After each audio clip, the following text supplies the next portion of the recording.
Hi, welcome on in everybody. It has been a week because I did not stream on Thursday like I had hoped I would because I was feeling bad. So, hopefully we'll be able to get back on schedule soon, though I think I'm going to do a bonus stream next week.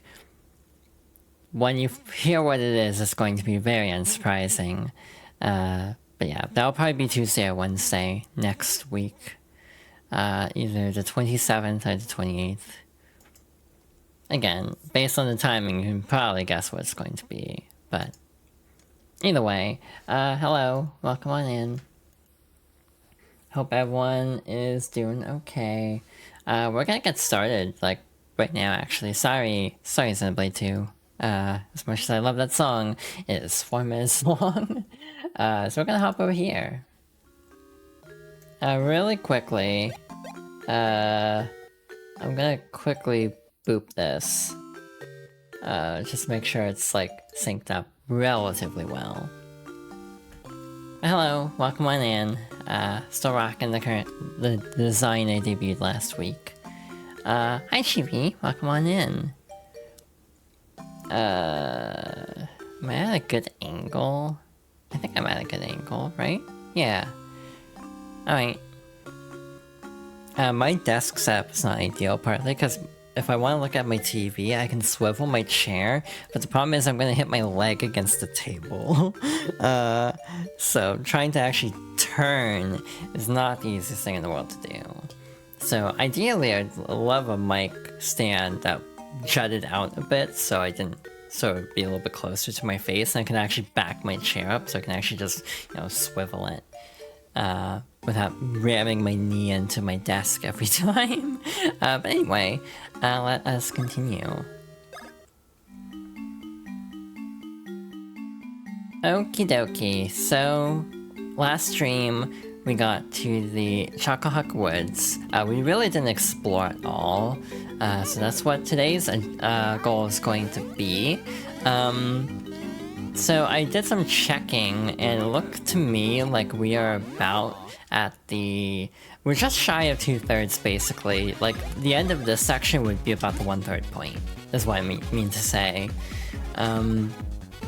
So I was hoping to do this in potentially as few as 3 streams, but it's looking like a 4-stream game as it turns out. Not a big deal, mind you, but... At this point, I might actually delve into some of the side content a little bit more. Partly because I want to. I like this game. Damn it. These run a lot, so the gold beans obviously are very good to defeat, but are very slippery. So unfortunately, our odds of actually fighting one are very low. Another thing I actually kind of forgot about mechanically are the different types of beans. We'll get a total rundown on chocolate beans in a bit, but there are a couple other types as well. We saw the he beans from minigames. Those are almost exclusively given through minigames. Blue beans are dropped by a lot of enemies, including these in theory, I think. And these all have a purpose later on, which we'll be seeing, hopefully, before too long. Hi Nicole, welcome on in. That would be a very different, it'd be a very different game if Mario characters could swear more, to be honest. Yeah, I hope everyone's doing okay today. I'm having a better day than I have been, which, maybe isn't saying a lot, admittedly. It was not a great week, hence not streaming on Thursday, but just hoping things are gonna be turning around. The other thing I wanted to mention is I still don't know what game I want to do for game clearing. I have an option in mind. There's a 3D platform I really want to play called Lunistis, I think. Basically, it's a game about a tanuki, and it's kind of like a PS1 and 64 style platformer. Graphically at least, so I kind of want to play that, but I don't know if I want to do that next or if I want to do something different, because there's a lot of stuff that's just been like piling up in my backlog for literal years. I'm also having jaw pain, so that's not great. And talking a lot is not helping, so ow. We'll see how this goes today. This might not be a full-length stream, depending on if I am in too much pain, but we shall see on that. Again, the way I like to play RPGs is fighting everything, so do not be surprised if we get into battle a lot in this playthrough. It's been a week. I don't remember the last stat I actually upgraded, but that was worth it. So Luigi actually almost always is outpacing Mario, and it actually gets worse later on, because there's a lot of sections where Luigi's on his own, more so than Mario being on his own, which is kind of interesting. So yeah, their levels tend to get kind of spread out anyway, but Luigi also typically levels up faster, I find. Sometimes in the Luigi segments, I basically ignore every enemy, and Luigi still outpaces Mario. So we saw this mechanic earlier, but these Koopas block the path. Yeah, no matter what you hit me with, you can't knock me down, I think. Unfortunately, we can't do anything about that for a little bit, so we just have to kind of move on. We will eventually be able to deal with that, but it'll be a bit. Like 4 more areas, I think. Nope, that doesn't sound right. Like 5 areas, I think. I have put so much time into this game, though. I feel like I'm kind of just flying through it, and like I'm not even reading a lot of signs, because I kind of just know what to do. But that sign will basically tell you to, like, do this. Like, take the barrel, and deflect the fireball back at the mask, like so. Well, one thing I am proud of myself about is, even though I didn't stream a whole lot last week beyond the first part of Mario & Luigi, I actually got a lot of editing done, which was nice. So I got quite a bit edited of the Kitsune Tales streams. So those are going to be going up on Fridays, at least. I only am scheduling one a week, just so things don't fall behind, so I have a decent, backlog, because I am bad at editing things consistently. I'll go through huge blocks where I just don't edit anything. But yeah, part 1 of Kitsune Tales went up last Friday, and that'll be like 7 videos or so. But again, I do have a YouTube channel, 2 YouTube channels. One's a VOD channel, one is a main channel of sorts with like edited videos. So a lot of them aren't edited too much. A lot of them are just kind of presented relatively as is, other than leaving out deaths or like redundant parts in the case of Kiri's playthrough of Kitsune Tales. I cut out a lot of Kiri's route because it's just the same thing again, but with a different moveset. So I just kind of kept in like key conversations mostly. Like interesting conversations or like the new bosses and stuff. So yeah, I also got Kitsune Zero edited down as well. So that will last until July, so I'm feeling very good about that, actually. At some point, I might consider dual streaming. The main concern I have is I have a 3060. I'm not entirely sure if like a 3060 and dual streaming is a great idea, if I'm being honest. If that'd be kind of pushing the system requirements a little bit more than I would like to. Because even as is, I feel like I drop frames from time to time. I don't know why, because I feel like I should be managing okay.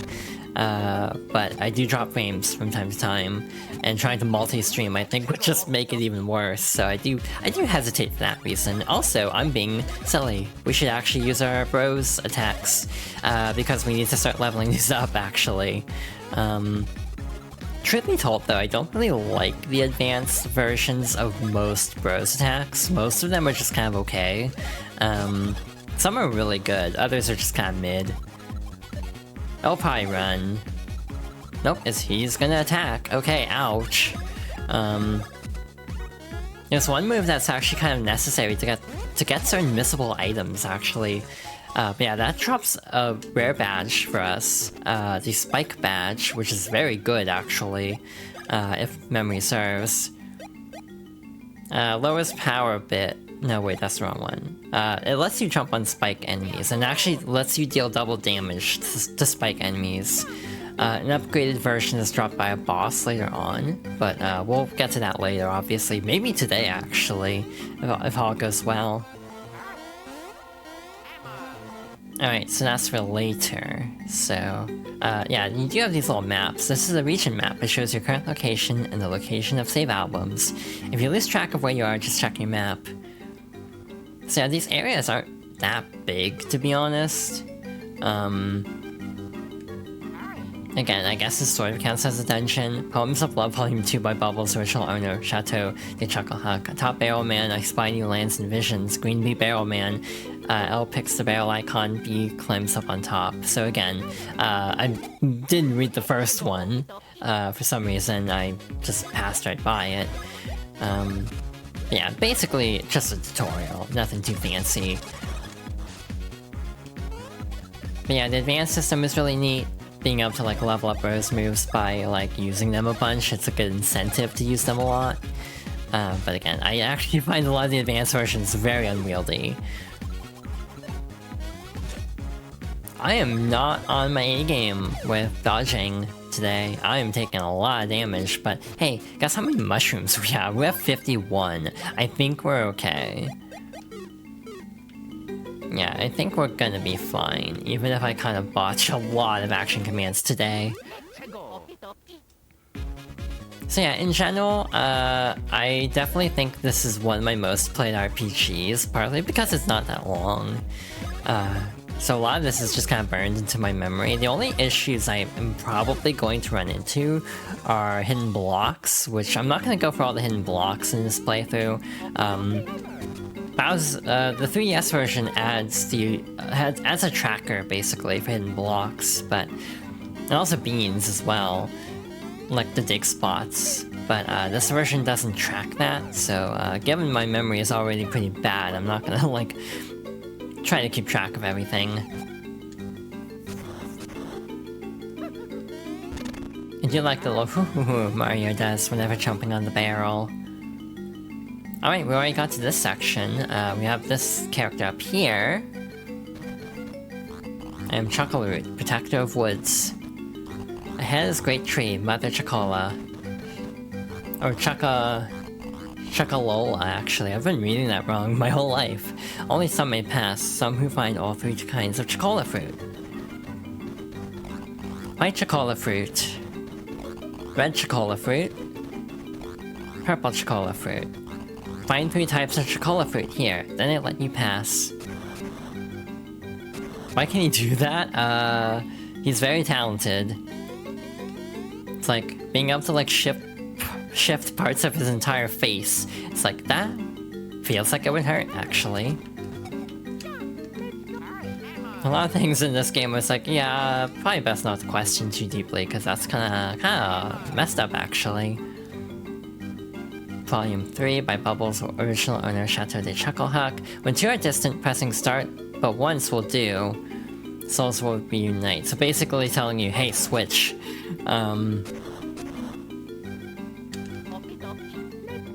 Yeah, we have to switch a bunch to get through this little puzzle area of sorts. Gotta switch it up like Nintendo, as the song says. I don't know why, because I am in the age bracket for things like this, but for some reason when I say things like this, I can't help but feel like I have slight... I don't know how to even describe it, but like... how do you do fellow kids energy when I like quote popular things? I don't know why. It's like I am a millennial, I should be able to say that, but just for some reason it just feels a little bit off, like for reasons I don't quite understand. So the goal of this is that gate is timed, we have to quickly get over to it. with Mario in his small form. So I left Mario by the hole so we can quickly, I said quickly, swap over and hit the switch. Voila. Got a white chocolate fruit. So 1 out of 3. You're a Gen Zer and I feel that like that sometimes, yeah. Like, oh yeah, by the way, there's actually a coin trick. You can do this infinitely. I don't know how this works, like where we're getting the coins from. But yeah, you can get infinite coins that way. It's not really necessary. I don't feel like this is a very money-heavy RPG. I'd almost say Bowser's Inside Story is. And to some extent Partners in Time. I still need to play Brothership. I am not doing that for game clearing though, because I don't want to commit to a long SRPG on stream. Wait, does that take health from Luigi? Convert Luigi's balls into currency. Okay, I definitely don't want to question how the logistics of this now. Yeah, a lot of current slang is very much eluding me of like, what the hell is this? Like, I'll talk about Riz occasionally, and I'll talk about things being sus, but even I have my limits with some things. Like, I don't really like some of the current slang. Not because it's like inherently bad or anything, but just kind of like, I feel like I'm too old for this.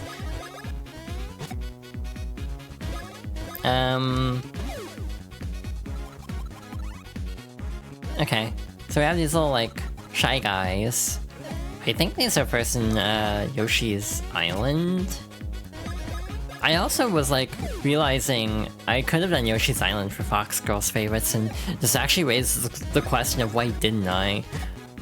The frustrating part is I'm very, like, compulsive at times.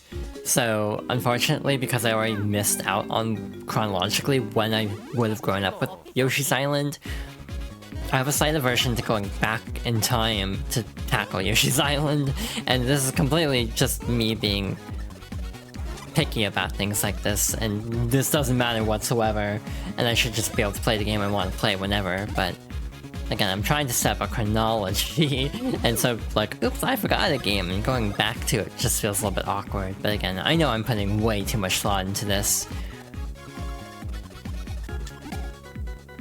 And this is just me being way too, like, self-conscious. The other game that would also be in the same boat is Rogue Squadron 2. The other thing I discovered is I was playing a game, I need to sub it out for something because I was planning to do Battlefront 1 just with the music turned off. But the problem is, I tried playing it the other day, I was getting horrific motion sickness from it. Like, not even kidding. Like, the game was making me feel physically ill because the depth of...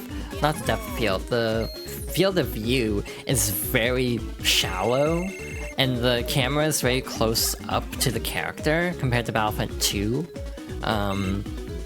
And because of all that, and also the low frame rate and motion blur, just everything about, like, the Xbox version was giving me headaches. And the PC version has the problem of it runs at an uncapped frame rate, so like trying to stream a game that's trying to run at like 2000 FPS, this is not a joke, probably would cause problems. So, and when I tried capping the frame rate with, like, you know, my GPU and everything, it caused a lot of stutter. So like, Battlefront 1 is unfortunately kind of out for a streaming project, which makes me sad, because I do genuinely have a lot to say about that game. I guess I'll just tell that story once we get to that era of my life, which would probably be when we get to, like, Ratchet and Clank. Oh, that's gonna be a bit. But yeah, the TLDR, I guess as a little preview, is, I got a PS2 for Battlefront 2 specifically, because, like, at the time, I was a much bigger Star Wars fan than I am now, to be perfectly honest. And also, like, my sibling really wanted it too, so I think we pulled our money together, which feels kind of wild in hindsight given how much we do not get along anymore. Yeah, that's the TLDR, and when I got a PS2, it kind of expanded my horizons even further, of like, oh wow, look at all these games I missed out on. Okay, for some reason I was kind of blanking on what to do next. I don't know why, because again, I've played this game 50 million times, I should remember, and yet I forgot. I could have sworn the path to the one would have been along that area, but I think it's actually lower, so this does make sense geographically. Now I finally saw the little charge move this guy does. Alright, that actually hurt a lot. I need to level up defense, I think. Just because I'm, like, knowledgeable of this game doesn't mean I'm good at this game, unfortunately. It's an interesting distinction, actually. Like, a game you're knowledgeable in doesn't need to be a game you're good at. Obviously, for me, the example's like any fighting game, which is like, I know a lot about like story stuff, and I can know a lot about like how gameplay fundamentals work, but actually executing those gameplay fundamentals is a very different story. Like, I can tell you all about, like, Roman cancels, but how to actually best apply them is a whole different can of worms. That's a really weird expression if you think about it. Like, a can of worms sounds extremely unappealing. Alright, good start. I'm mostly just trying to find a gold beanie, but, not having the best luck there. We found 2, which is more than I would have expected. But yeah, unfortunately the one ran. Again, this is making the playthrough also take longer than it would otherwise, but... Am I mistiming it? Because like with Luigi, the one did like 20. Yeah, I think I'm mistiming it for some reason with Mario. Because like, hypothetically, I feel like Mario should be dealing more damage than Luigi. Yeah, I was pressing it too early. Ouch, that's what happens if you botch the timing. The one benefit of the spike badge is being able to actually counter the rolling attack when it rolls under you, which I don't think you can otherwise.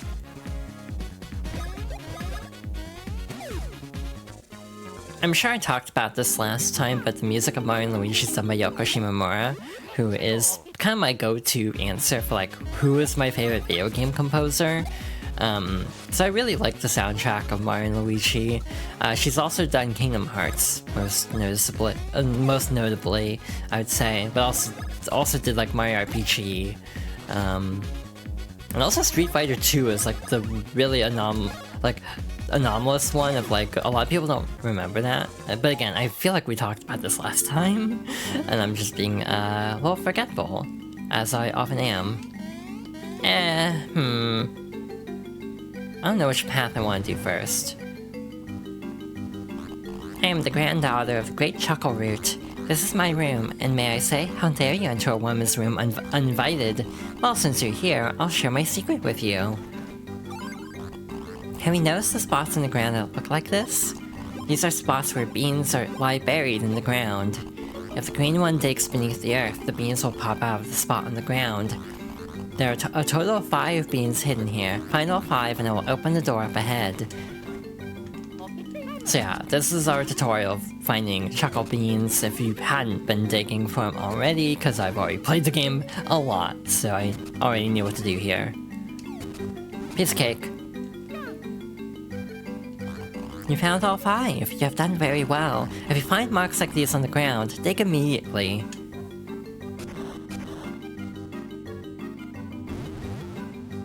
And there she goes. Good night. And through here we should have a mini-boss, actually. We have a Wiggler to contend with. So you have this little mini-game of sorts. Not really a QTE, but still. Oh shoot, yeah, toss a Mushroom Mario's way. He's kinda hurting a bit. And then we got Echo the Wiggler. I like how Mario just bolts. Alright, they actually let you attack on your own time, but you are not allowed to get a first strike on Wiggler. So the way this fight works is we have to turn all of his pink spots yellow. Kind of a standard Wiggler fight. The problem is timing it so you don't like re-aggro when doing a counter jump. That's like the toughest part of this, I'd say. Because we'll probably hit the wrong... Yeah, we hit the wrong spot there, so we have to like hit both now. I really do enjoy this boss theme also. One thing I can definitely say about the 3DS version is its soundtrack is very good. I know the 3DS version can be a little polarizing. Wow, okay. I was not expecting to one-shot that boss. Alright then, That legitimately got me off guard, like, oh my god, I thought that'd be at least a 2-hit fight, not a 1-hit fight. You're also leveling up very fast. Average final level for this game, if I remember correctly, is usually in the low 30s, high 20s. For me, at least, from past playthroughs. On my childhood file, I got all the way up to like level 47 or something absurd. You got a red chocola fruit. And that's mostly just because I was bad at the game, and I like over-leveled to get through the final boss easier. Now I think I can actually deal with the final boss no problem. I might eat my words, you know, full disclosure. But like, Superstar Saga final boss is like a huge wall for a lot of people, and it definitely was for me when I first played the game. But it's also one of those things of like, at this point, I've played the game so many times that I think I'm kind of desensitized to the difficulty of that boss, if that makes sense. It's been really interesting, because like, the Mario 3 videos all went up from like edited down from the live streams, or live stream, it was just a one-stream game. But like, I got a lot of comments during the playthrough, and also like one on the video itself, which were like, this game is so hard, and it's like, it's so fascinating to me, because I've been playing Mario 3 so long, that I just kind of forget, oh yeah, this game is actually really unforgiving.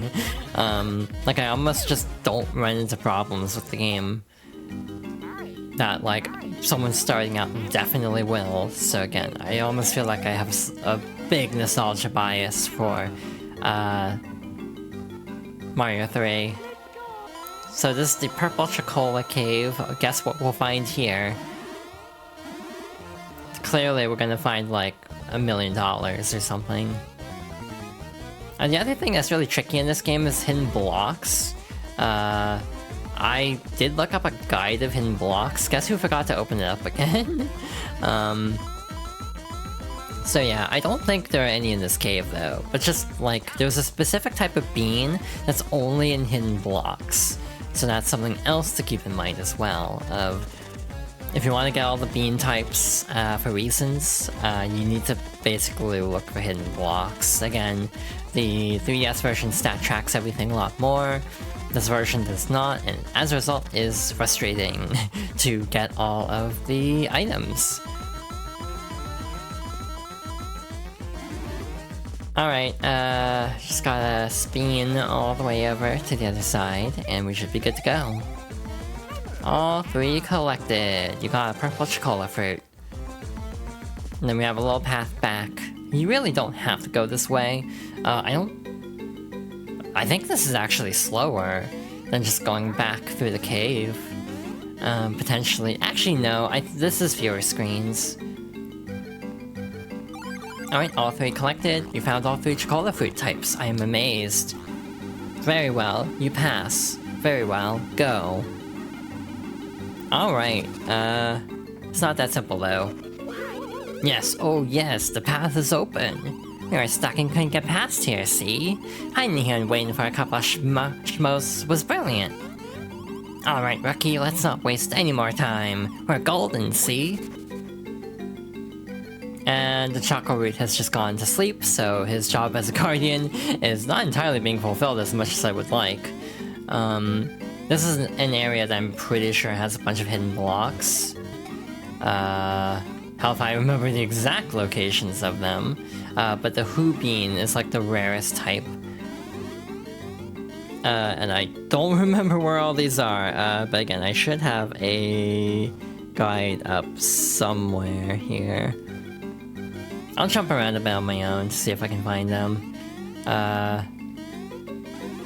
Yeah, the regular blocks won't have anything of the sort, unfortunately. There should be like 2 or 3 here, if I'm not mistaken. So like 1 should be kind of like, we got this one. Wait, no. Is it over here? I think it's over on this side. Again, I'm putting too much thought into this, to be perfectly honest. Oh, there's one. The other one we did get up here, I think. And there should be one more that I totally spaced out on. Kinda looks like it's here, but I don't know if that's accurate. There it is. Again, we need like 35, so I'm gonna be a little bit meticulous of trying to actually find those. We are going to save because this boss might actually give me some trouble. Hopefully not, but we'll see. It can be a little tricky, but we also one-shot Wiggler, so I don't know how this is going to go. But we gotta hop, skip, and jump up here, and see what's happening in the building. What do idiots drink? Soda. What do sodas call their dads? Pop. A hippie's favorite soda? Granola Cola. I don't understand that one. My name is Bubbles. I built Chateau de Chocohuck and I founded Chocola Cola Inc. And I am the ultimate comedian with the laughing and the chortling and the ha ha ha. Yes, messieurs. Indeed, what you see before you is the most legendary of sodas, the Chocola Reserve, and I'm pleased to tell you that this Chocola Reserve is yours to enjoy. Ha-hee-ha, I've worked on Chocola Reserve for 1,000 years, telling it joke after joke so it would mature, and then mature some more, and then yet some more, until at last the greatest soda of all would be completed with the fizz and the tastiness. Because it is a soda of such high caliber and repute, rude guests meet a fate such as this. Why does he have a zipper, actually? Deux, trois. That's no ordinary soda, see? We can't stand up to such a beverage. Gah. The great Chocola Reserve is a thing to savor with the flavor and tang and yum in the belly. And it is sentient, so have fun drinking it. You know, I never thought about this, but like, it's wonderful, so wonderful. The great soda shines. However, that was not the only hidden soda power that my jokes have bred over these 1,000 years. Now I insist you fully experience the texture, taste, and aroma of Chocola Reserve. Bon appetit! So yeah, this boss kind of threw me for a loop the first time I played it, and still kind of throws me off to this day. So here's hoping for the best. It's not really weak to jump attacks, we basically have to use hammer. Also, Mario's hammer attack is consistently the bro's attack I screw up the most, I think. Like, straight up, I constantly screw that up.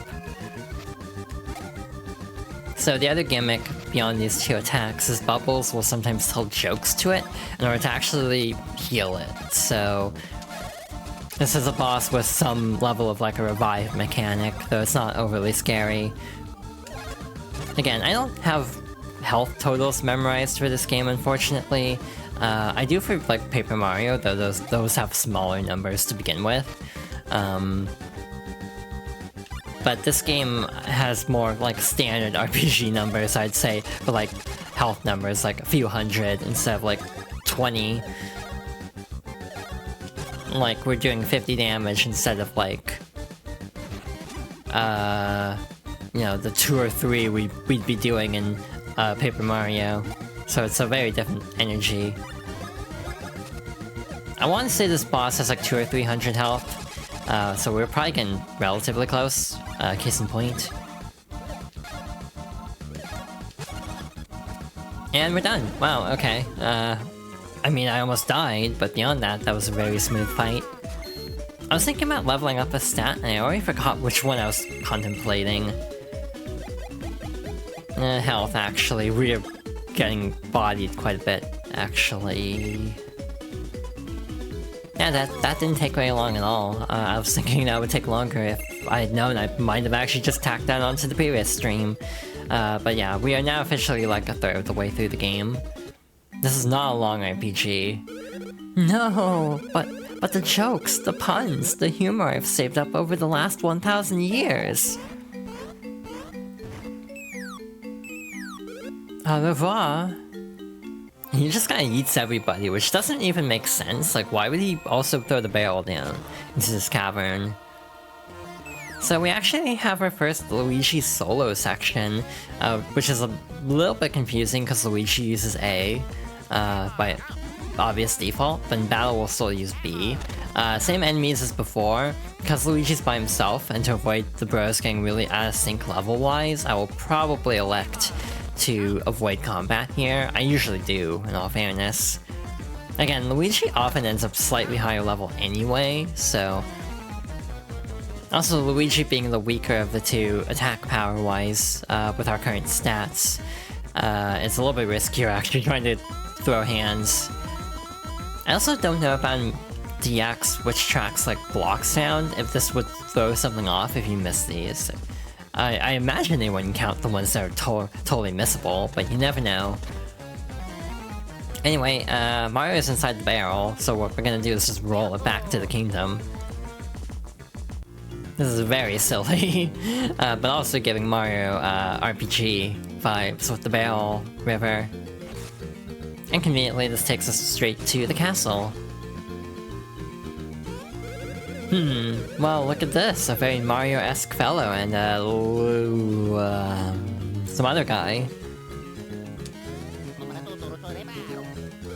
What? What is it? Mario's gut is filled to the brim with Chocola Reserve? It's sloshing around his insides? Gross. That's terrible, it's sort of disgusting. We must contact Lady Lima immediately. By the way, what's Chocola Reserve? Shh, I have no idea.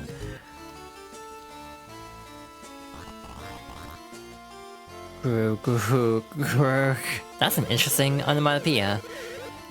Queen Bean has been in a deep sleep, just as you see her now. Did you truly obtain some of the legendary Chocola Reserve?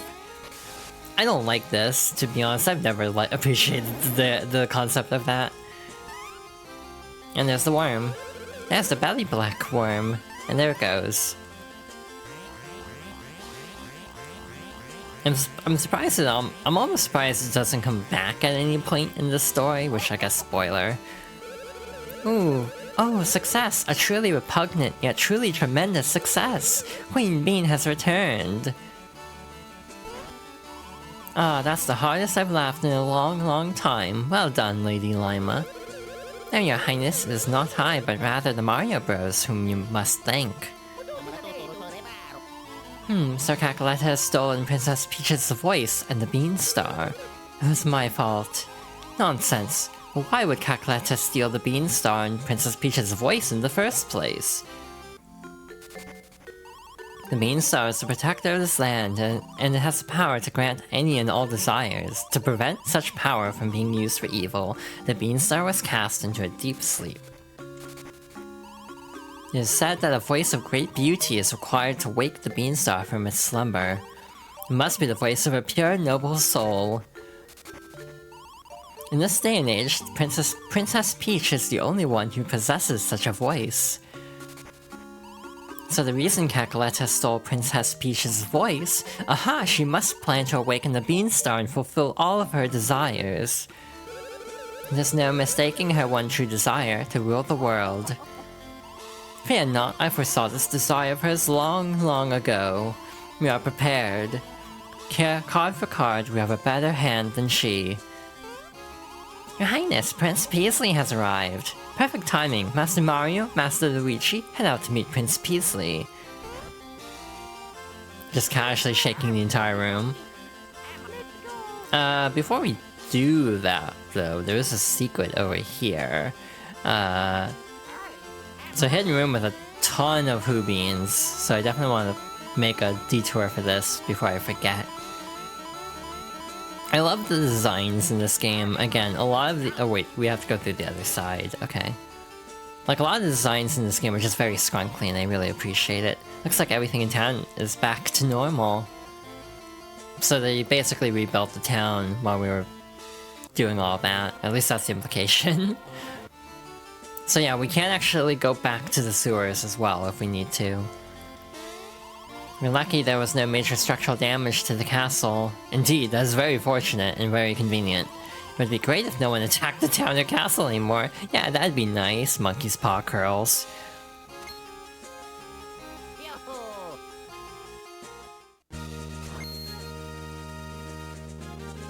Cheers to Red and Greeny. Thank you for your help earlier. Yes, thanks to you, my secret mission is about to pay off.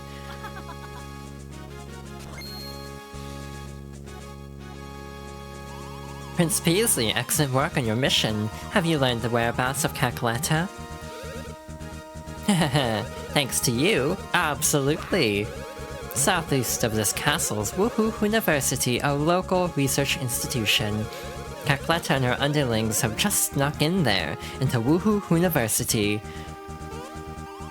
Yes, of course, Woohoo University is the perfect place to awaken the Beanstar. I intend to march into Woohoo University right this instant. May we meet again. Master Mario, Master Luigi, this may be your chance to recover Princess Peach's voice. I shall inform the locals that you are to be allowed passage on the road to Woohoo University. It is actually blocked off by guards, up to this point.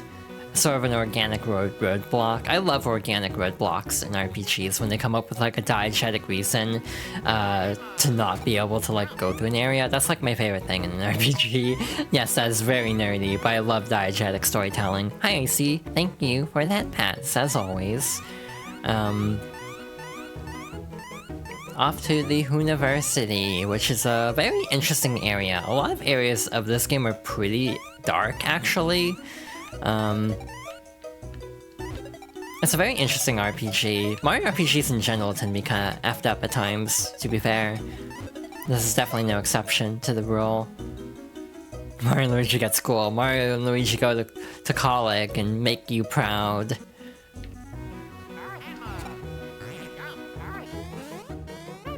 Alright, there's a guy in here that tells you how pipes work, but we don't need that information. I understand work pipes. Realizing I need to pick my words very carefully on this topic, and I'm not going to continue that any further. This is also really cool. There's a photo guy over here. How many coins do we have? 598. So, the TLDR is you can haggle with this guy to lower his prices. You can get it down to like 50 coins. But the actual poses you can adopt here change depending on what part of the story you're in. So you can actually get updated photos periodically and they'll have different poses. It's really cool. And it's kind of an Easter egg that probably a lot of people miss just because who's going to be taking that many photos of themselves. Also, hi Chibi, welcome on in. Thank you for the hydration check. I almost said welcome on in. It's like that's not what to say here. If you ever get homesick for the Mushroom Kingdom, you should visit Little Fungi Town. It's a town built by immigrants from the Mushroom Kingdom. It's to the north of here, past Teehee Valley. There is a place with Who Beans beyond this, I'm pretty sure. I thought they were mostly in blocks, but I guess I was mistaken. On the island out to sea, on the right edge of the map, there's a place where you can learn hand powers. Did you know that? And how about this? On the bottom right part of your map where all the rocks are, there's a place where the Jellyfish Sisters will teach any who use hand powers an incredible new technique. Did you know that? Fine, you're no fun, smart guy. Martin and Lungus get their biochemistry degree. That'd be very funny. Oh my, aren't you Mario and Luigi, the Superstar Brothers from the Mushroom Kingdom? Wow, you're even cooler in person, but Prince Peasley's way cooler than you, no offense. That's my favorite thing, and by favorite I mean I hate it, when people are like, I'm just gonna burn you really bad, but also no offense. Like, saying no offense at the end makes it, like, okay, basically. So, we have a mechanic here that actually kind of effed up. We got a beanstone. So, NSO actually lets you use, NSO actually lets you turn on Rumble for GameCube or Game Boy player games. So you could hypothetically have it as Rumble. I left it on the exclamation point system of no Rumble, and I was like, oh wait, I screwed up, but then I'm like, wait, actually no, this was on purpose, because like, oh, how would I convey that the controller is rumbling? So it's like, it's just easier for the sake of streaming to convey it this way. Also, let's talk to you. If there's ever anything you don't understand, you should ask the town's super expert. Of course he doesn't give out super advice for free. I'm sure he'll ask for a little bit of that. Wrong one. The most important thing to do when traveling overseas is save. That's right, save. They say that saving is the best traveler's insurance around. Excuse me guys, this is kind of a dumb question, but you know when you jump on the other guy? Well, what if just then when the other guy was about to get, you know, jumped on, what if he moved out of the way at the last second? What would happen? Don't you ever wonder?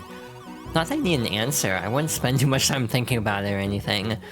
Yes, clearly you have spent no time thinking about this. But if you press the L and R button simultaneously, you'll both switch to the solo jump icon. But that's useful for when there are little ledges you have to get up, just a thought. Sheesh, for some reason my grandpa has been saying really bizarre things lately. Maybe it's just his age, but he's so loud there's no ignoring him. It's like, my grandpa is suddenly spouting out tutorial advice and I don't know what to do about it. I can think of worse problems to be fair. I also don't have a map of the beanstones. I'm just gonna be upfront about it. I don't know where the beanstones are. Oops, wrong way. Where is the character we need to talk to about it, though? Probably over on this side of town. I think it's this guy over here. I'm perhaps this town's greatest intellect. Modest, too. At present, this is the ancient soybean civilization. That is this ancient soybean civilization that has captured my focus and attention. Would you like to hear my report on this great civilization of yore? The ancient soybean civilization. The age of flying spin beans, tunneling mole beans, and fast-moving dash beans. Yes, all evidence points to the advanced bean civilization once gracing this land. And as for the whereabouts of the beanstones, the heretofore hidden treasures of the soybeans, I've perhaps stumbled across some astounding facts related to this matter. I theorized this, that perhaps the beanstones were indeed buried and still rest beneath this very town. I desired so greatly to dig this town down to its foundations, and even deeper if I must, yet how am I to even guess where to begin digging? Where the mind recoils at the thought. I ask you this, how happy would I be if the two of you were to dig up these artifacts for me? Quite happy indeed, of course. I could perhaps reward you. Can you find the jewels of the soybean civilization, the beanstones? Fascinating, you are bold specimens. I theorize that there are actually 10 beanstones waiting to be unearthed. Yes, indeed. If you cover all 10 for me, perhaps I might reward you. By the way, my theory suggests that the ancient soybeans were perhaps rather on the short side. Perhaps such information may provide you a clue of some sort in your beanstone search. So that's basically telling you to use the mini form. I was gonna try to be fancy, I found a guide, and it's like my positioning was not correct. So yeah, we'll knock out the two side... There are only like 2 side quests here, so we'll knock these out real quick. Hopefully. If I remember where the other side quest is. Alright, there's also a house we need to find for Who Beans. These are missable, actually. Believe it or not. These are like tutorials, right? And Battle Sail and R buttons are useful for moving back to the previous menu. A lot of bugs decided to move into my old books, so I'm airing them all out. It's cheap fumigation. Expose your books to sunlight and wind, and it'll keep the bugs away. I don't know if that's actually how that works. Say, have you heard? Oh, it's big news. Prince Peasley is supposedly risking his life on a dangerous secret mission. Gotta say, I'd be devastated if anything were to happen to him. I just adore that guy. Maybe I can help him on his next secret mission. He is very popular, as it turns out. Is it not this arch? Is this arch? Okay. So yeah, I found, I'm looking at the Mario Wiki right now. They have screenshots of all the locations, thankfully.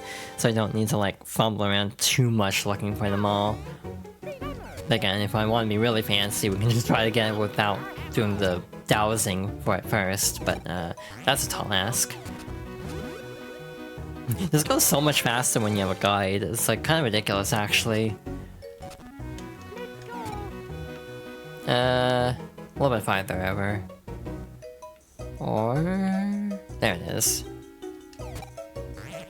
I will say one frustration in this game is sometimes you can be like slightly off angle to the point that you can't actually use a bros action.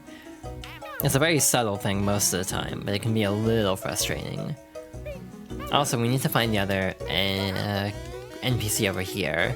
Things are finally back to normal here in town. We've kept really busy trying to rebuild everything. Not you, it is someone else.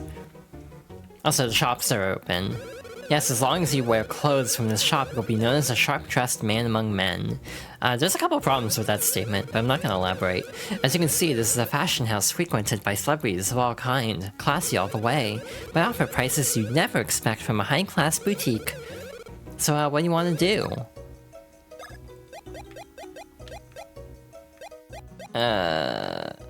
I think these actually make you fall faster, or am I thinking of something else? There's like some kind of like item that makes you like fall fast, and it actually screws me up more often than not. If you didn't use something you bought, or have something you just don't need, I'll buy it off of you. Charity badge. I kinda don't want any of these, like the trade-offs aren't worth it. I'm also not gonna sell much in this playthrough. Of course, window shopping is free. Yeah, a lot of the characters are very, like, the designs are very nice in this game. And I really appreciate the originality to these characters. Also, we have the Starbean Cafe, where we can make all sorts of coffees. We do not have enough beans to do anything, so we'll deal with this next time. Actually, hey, quick question. Would it bother anybody if I look for beans off screen? Because that will obviously make the playthrough go faster if I do a little bit off screen. But if y'all want me to look for things on screen, that's fine too.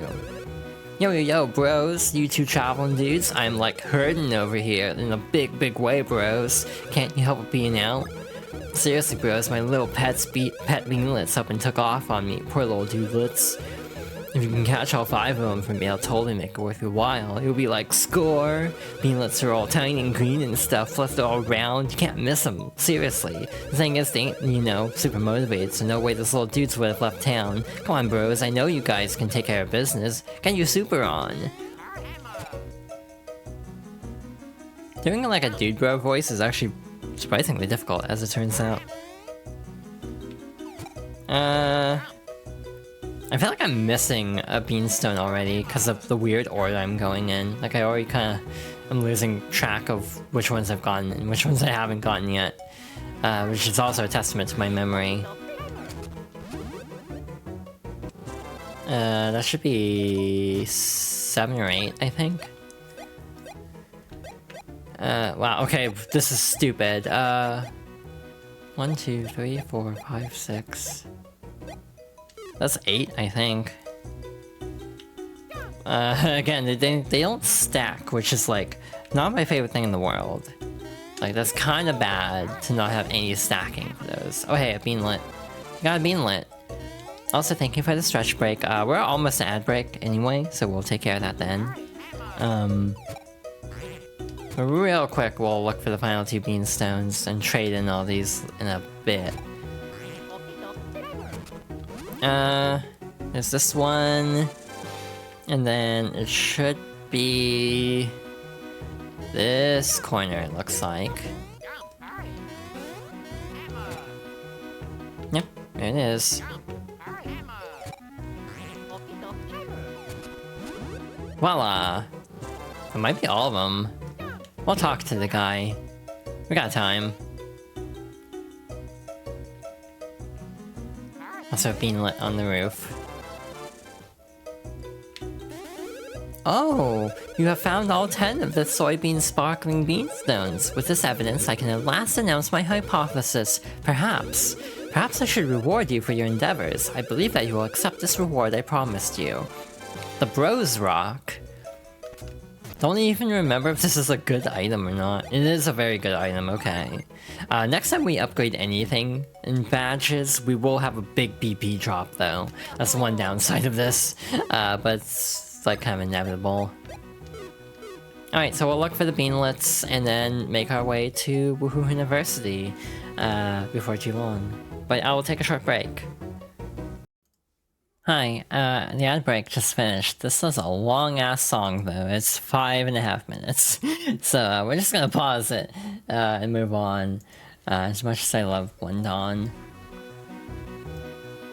Great song. I'm so partial to RFC, though, which is, probably not surprising.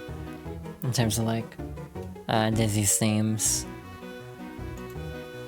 Gonna recenter the VTuber, and then we will get back to it. Okie dokie, so where were we? We were looking for the beanlets, but also, I just really quickly want to check for the hidden blocks that are supposedly here. I think it's this house, actually. Yeah, Who beans are in rare supply, so I'm kind of going out of my way to get them. At some point, we actually lose access to some of them, so it's actually good to keep that in mind. Some things in town become blocked off after a certain point in the story. Just a little hint of missables. This game isn't too bad about missables though, to be fair. Like, I've definitely seen worse RPGs for that. But this does, you know... This does feel important to mention at least a little bit, that you have to be a little bit aware of not being able to access certain features in the future. Am I losing my mind? Never mind. This should be the last one. But we'll check. If not, we'll keep looking. Yep, that's the last one. Yo, my poor little beanlet buddies, you got them all back for me. Yo, many thanks, bros. I'm practically crying. I'm so relieved that these dudelets are safe. Anyway, right on, bros. Here's the reward I promised you. A golden mushroom, which is like the best healing item in the game. Practically. Definitely worthwhile. So now we're actually finally at the east part of town. We haven't actually seen this area before. We have a Lakitu variant, and also got ambushed, unfortunately. So we'll just quickly dispatch these Spinies.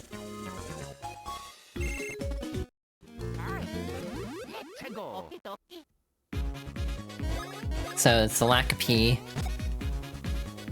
I feel overleveled for some reason, and again, I've actually avoided more fights than I normally would on a playthrough of this game. Normally I fight even more enemies, so I'm actually like legitimately wondering why I feel like overpowered at the moment. Ow! Probably because stuff like this keeps happening. After the Woohoo University set piece, and one after that, which we might be able to get through today, I'm probably going to take a break from the story and do some field cleanup. We won't be able to get everything in the field, there's a few things that'll be blocked off, but we can get most things relatively easily. Like, you know, we have a bunch of hidden areas, but we'll explore on our way to the university. Bean Field is actually pretty expansive. It's a nice little, nice-sized overworld, I'd say. We'll get the Chuckle Beans, there. But, we'll save any other major collectibles for later. For now, I just want to beeline it to the university. Actually, I want to talk to y'all. You can pass. Or so I've been instructed to say. Well, friendly. I also, ignored the enemies in the other area because we'll have opportunities to fight them in the future. But we'll go out of my way to fight this, enemy. The Troopy, these can heal, if I'm not mistaken, so they're actually a little bit dangerous. I should have gone for the the beanie instead, but it all worked out, so no objections there. Sometimes these little sprouts here can also have chuckle beans, so it's not just the circles. It's very tricky because the game never really tells you that part. Yeah, these aren't too bad. They're immune to hammer practically. Basically, nothing is like entirely immune, unless it's an elemental attack, which we'll see later. Beyond that, most things in this game they'll do like 1 damage at minimum, which obviously isn't good, but is essentially an immunity. Woohoo, university. Goody. This section's very interesting. Again, Superstar Saga in general is very cool, I'd say. It has some very, very dark moments, and this is definitely a fairly dark part of the game, I would say. Nice little row of item blocks along the way. I love this field theme, I already said that though, but I still do. It still applies. So now we have a save block, nothing on the other side though. So let's hop on in. And we got Eek! Run! And Mario's completely nonplussed while Luigi's freaking out.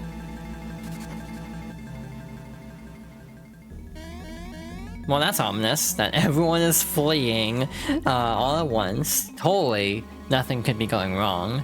But up here we have an injured person.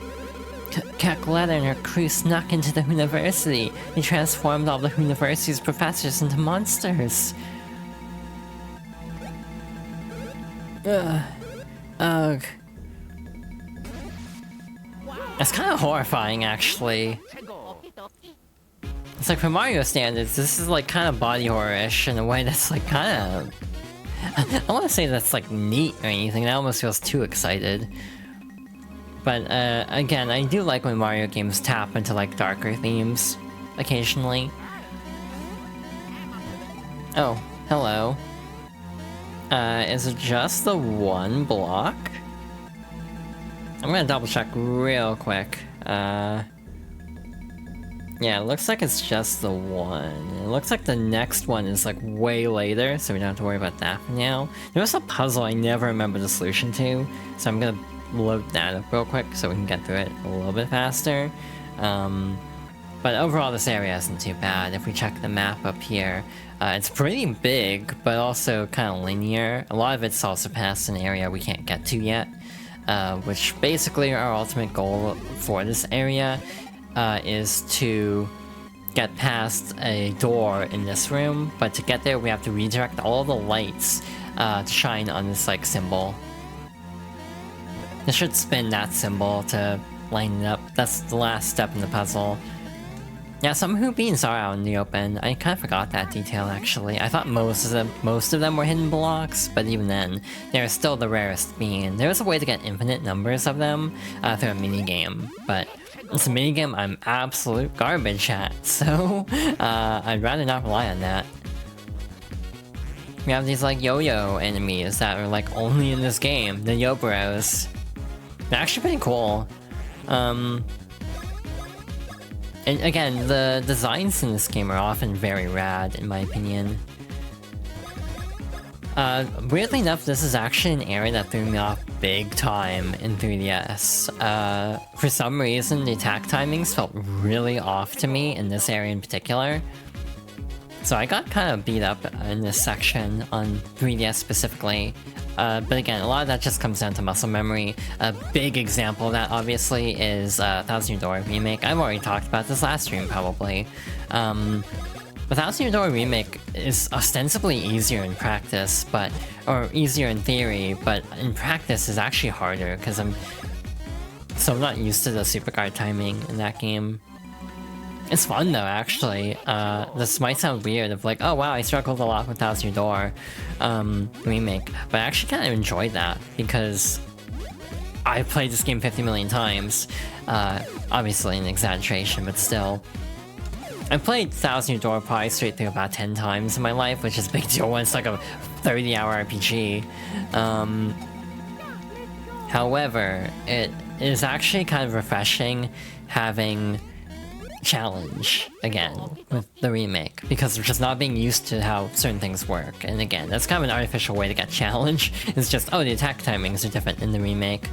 But it was kind of refreshing, not just being able to, you know, curb stomp everything, super guard everything. Kind of like, almost feels weirdly backwards to be like, I enjoyed struggling on this game, but that is actually an accurate take on Thousand Door Remake. I had a great time with it. Again, a lot of people think it's kind of cheap to include remasters in like a Game of the Year list, but it's gotta be up there for sure for me last year. Also, the viruses have a gimmick where if you match colors, they all are defeated instantly, which is very cool. Love that detail. Oh hi, immediate ambush. So yeah, the Sniffets have 2 attacks. One is to be longer range that you have to jump over, and close range that you can just stand there for.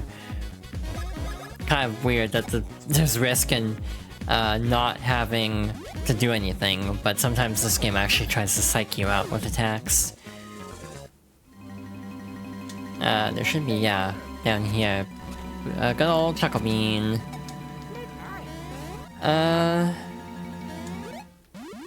Alright, we have a really cool room coming up actually, before too long. The only reference to Dr. Mario outside of like Smash. Yeah, that's also a very good point. I swear they're in another game, but I can't place it. Like I can't think of what game that would be. Also, the, like, bush enemies were spitting out fuzzies in the Chocohawk Woods. That's also a very cool Easter egg of sorts. I don't know what to upgrade here. I guess Stash. We could use a little bit more luck, I suppose. I say as we're kind of just curb stomping everything, even without getting crits. But just to kind of keep the numbers up for all the roulettes. It's good to spread out stats from time to time. This is a very cool area. This is like an area to teach you about the different block types in the game. Like the little robots will tell you all sorts of different things, but you also have these. Block used in Super Mario 64, currently analyzing the new technology that makes it vanish when struck. Block used in Paper Mario appears to be made of soft materials, but is actually quite hard, for professionals only. This game actually predates Thousand Year Door. Block used in Super Mario World, made of light shiny materials, somewhat shock absorbent. Block used in Super Mario Bros, made of secret materials from the Mushroom Kingdom, metallic appearance is quite popular. We also have another type of block. This is just a tutorial though, so there's no actual coins in it. But yeah, this is very cool. But yeah, we have this type that will like alternate at random. And we have this one that you have to like relay back and forth. But yeah, this is just kind of an Easter egg slash tutorial area, and it kind of rolls. Doesn't serve any other purpose whatsoever, but to be cool, basically. Sundor, that's where we want to go. I remember people lost their minds over them keeping this, because, like, people are I'm gonna be blunt. Like, I'm gonna be totally blunt here. People are really weird about Mario RPGs. As a Mario RPG fan, I can fully admit this. So, like, I remember, like, there were a lot of changes in Superstar Saga Deluxe or 3DS just to keep it with parity, to give it parity with Dream Team and Bowser's, or Dream Team and Paper Jam's art style, but that meant a lot of sprites were also redrawn to be more like on model, essentially, for lack of a better term. I seem to recall there being some like complaining or like speculating at the time of like, oh, they're gonna get rid of the Paper Mario reference, right? Because Nintendo hates Paper Mario. Like, I don't remember if I'm having a Mandela effect or if that actually happened, but the problem with Paper Mario fans is I can completely picture that happening for real. It's like, I love Thousand Year Door. Thousand Year Door fans are a lot, and I will fully like call that out, basically. And like people say, weirdly enough, when Thousand Door HD came out, or remake came out, it didn't really change as much as everyone was hoping it would. Like, I remember seeing talk at the time of like, you know, now that Paper Mario fans who have been complaining about Origami King and Color Splash for like 5 years, 10 years almost, have gotten the game they want, they're gonna like be less obnoxious about the games we like, right? And the answer is no.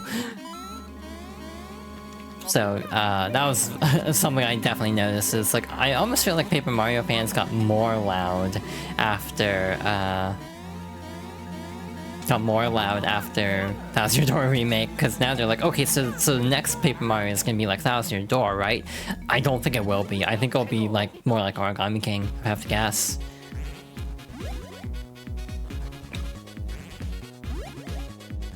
Like, straight up, I think it will be. I'm not gonna complain about that, I like Origami King. But again, it's very fascinating how much of a war Paper Mario fans have been at with each other for like years now. And the funny part is, the aspect that often gets overlooked in this whole thing is Super used to be a big part of this inner fanbase war too. Because a lot of Thousand Year Door fans did not like Super at the time. I loved Super for its story. Weirdly enough, I've cooled off on its gameplay though, partly because, and we'll get to this, but Paper Mario, or Super Paper Mario and Thousand Year Door both kind of lampoon a lot of gaming tropes. And sometimes lampoon those tropes in ways that kind of fall, like, into the actual trope itself. Like, to make fun of this trope, it is actually committing this trope it's actively bashing. Like, Super Paper Mario has moments that are, and Thousand Year Door also have moments that are like spoofing, like, padding in the game, and are actually just heavily padded out for comical effect, but almost pad out too much to the point where it stops being funny and just becomes the thing it's trying to make fun of. And again, this is coming from someone who loves Thousand Year Door and Super. And again, I always have to specify this, I feel, for some reason. It's like, I probably don't need to specify this as hard as I do, but again, it's like Paper Mario fans can just be like that. So I often feel like stressing, like, yeah, I also love Thousand Year Door, and yet I still feel XYZ about it.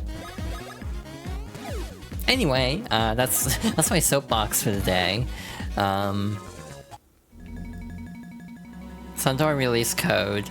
This is important, by the way. You want to have this memorized.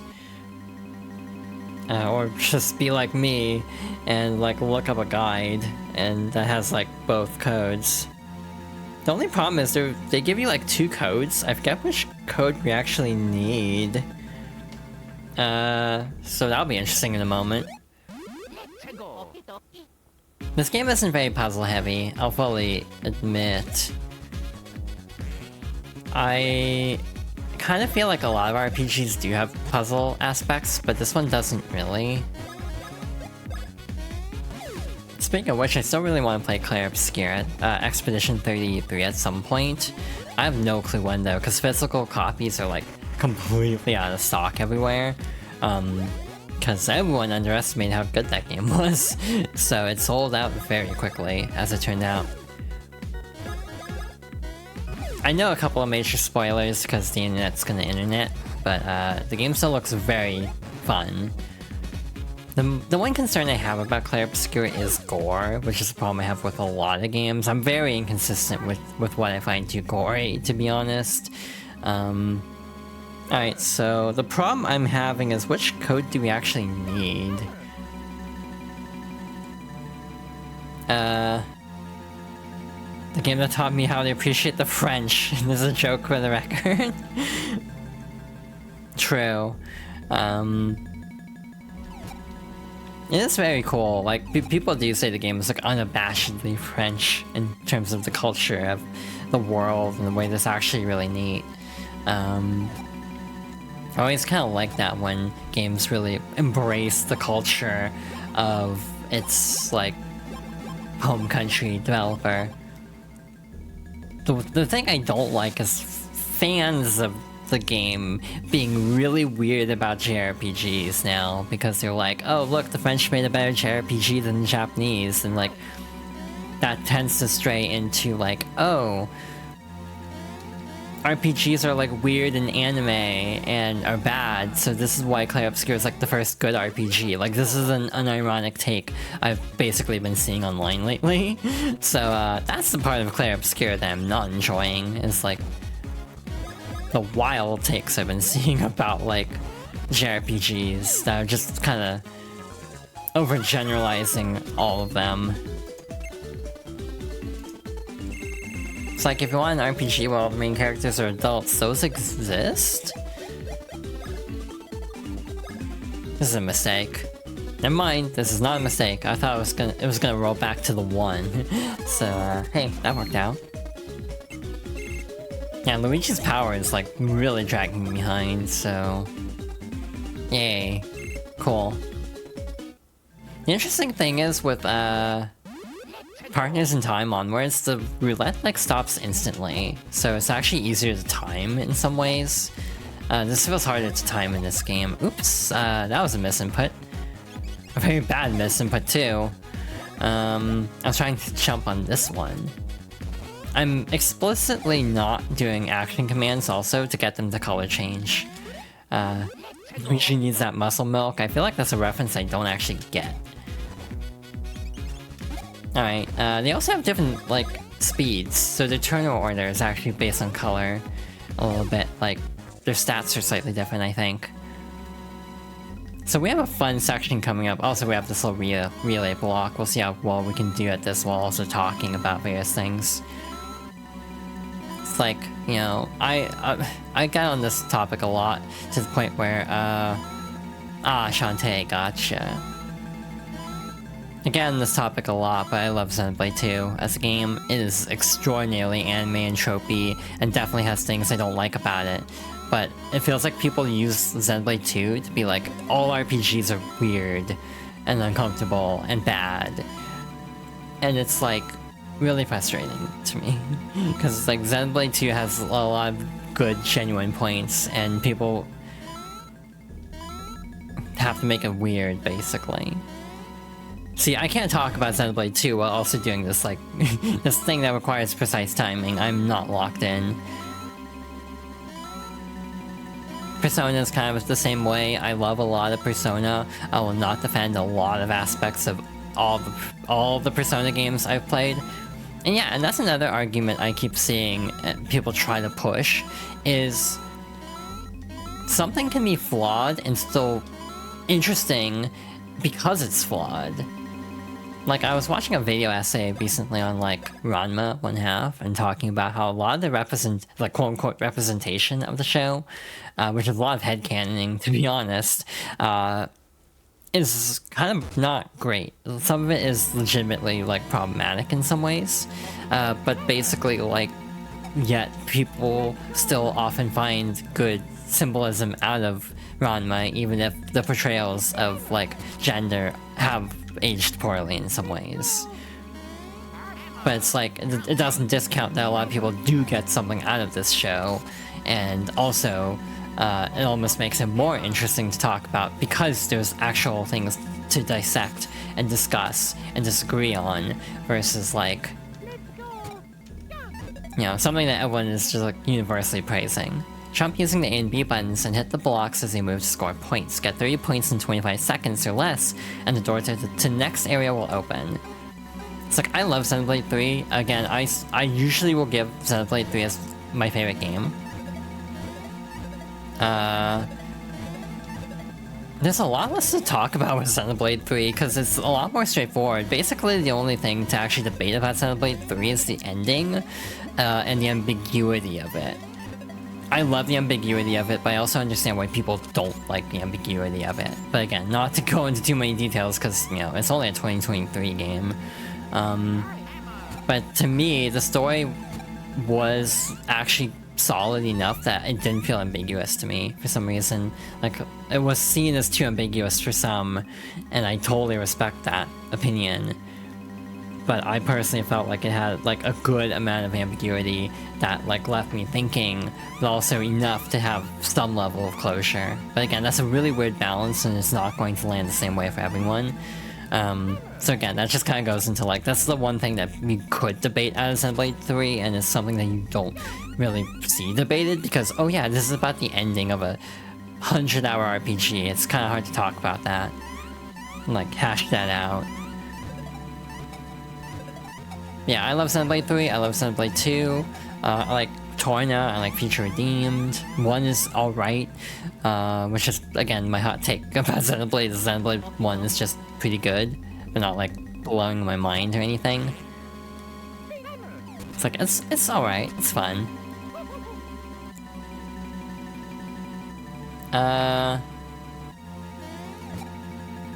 But like, that's kind of the overall thing though, it's interesting being able to actually discuss things, but a lot of people kind of shy away from that, I think, is another part that stands out with discourse about works like book clubs and stuff. Like, being able to look at Xenoblade 2 in my case, and like, pick apart what I don't like about it. This is a very easy example. Very start of chapter 1, or chapter 2. I think it's chapter 2. They don't start at a prologue. It's straight up chapter 2. But like, that's a helicopter overhead. But here's hoping the noise gate can't catch that, so it's not too loud. But anyway, Xenoblade 2 chapter 2 immediately starts with like Rex waking up in Pyra's lap and just staring directly at her chest. And it's one of those moments that's just like, for real, like we're really doing this, and it's just kind of like not a good impression, in my opinion, of frankly Pyra, and the game as a whole, because of just one of your first scenes of Pyra is that, and just like Xenoblade 2 does not make good first impressions, basically, in a lot of ways, gameplay included. But the moments that land, to me, really land in ways that are phenomenal. So, stuff like, basically like chapter 6 onwards, I love the story of Xenoblade 2. It takes so long to get there. I don't know if it's entirely worth the payoff, depending on who you ask, but... Again, Xenoblade 2 is a game where it's like, I don't want to overhype something, because this game does not deserve, like, universal praise by any metric, because it does have a shit ton of flaws. But Xenoblade 2 is a legitimate case where I could potentially argue that a game greatly impacted the course of my life in some ways. So it is a game that means a lot to me, even if I can recognize it objectively has a lot of problems. Yeah, that's not really an exaggeration. Like, I don't know if I would have, like, found certain things out about myself when I did, and, like, the relation to certain aspects of characters in Xenoblade 2, I think, is a huge part of why I'm here today. Timing definitely lines up for a few personal revelations. Watching someone go through the story again, I'm like, yeah, no, this still hits. This hits real hard. And I definitely feel like I kind of forgot how hard this hits, and also this explains a lot about me that I'm reacting this way now. Basically, Chapter 7, for those who know, that part of Chapter 7. And that's a whole other, like, thing I could get on the soapbox for, is that media literacy is so frustrating sometimes, because, like, there's such a cool scene in Chapter 7 that people just boil down to one line being a meme, and it drives me up the wall, like, straight up. Like, there's this whole profound scene, and then everyone just kind of makes a meme out of it, and it's like, cool. Like, completely ignoring the entire point of this scene. So yeah, I do feel like that is an issue with Xenoblade 2. It's just, like, a lot of people don't quite see certain nuance in the storytelling, which causes some to just, like, meme it a lot more than, and, like, miss certain aspects. I feel like I'm coming off snobby with this when I put it that way. I don't want to be like, you know, only someone with a high IQ can understand Xenoblade 2, because that is not how I feel about this, but I worry that's how I come off sometimes when I say things like this, but just the overall feeling of like, there's a lot of imagery and like theming in Xenoblade that just kind of gets overlooked because things like the character designs in 2 and just the overall like anime art style of the series with 2 onwards. Yeah, that's kind of the point I'm trying to make here. But yeah, it's frustrating because again, certain scenes are like, oh, here's a character being like, haha, friend-zoned. Like, Xenoblade fans have one joke, it feels like, and it's a character being friend-zoned, without going into details.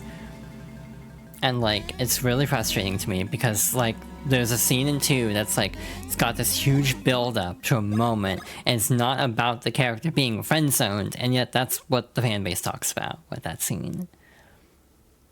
And like, at least that's how a lot of the fanbase, like, talks about it in a way that just drives me up the wall, because it's missing the entire point of this whole exchange, basically.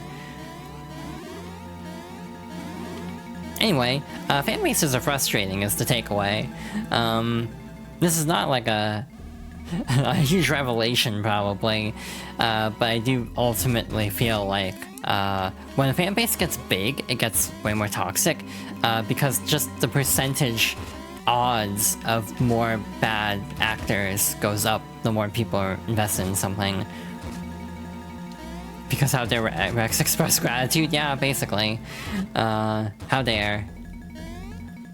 Yeah, I think 1 is the weakest. I think it's still good, I just don't resonate with it, and that's the thing. 2 and 3 very personally resonate with me. I think 1 is a great story, but I don't resonate with any character, so the story feels flat to me.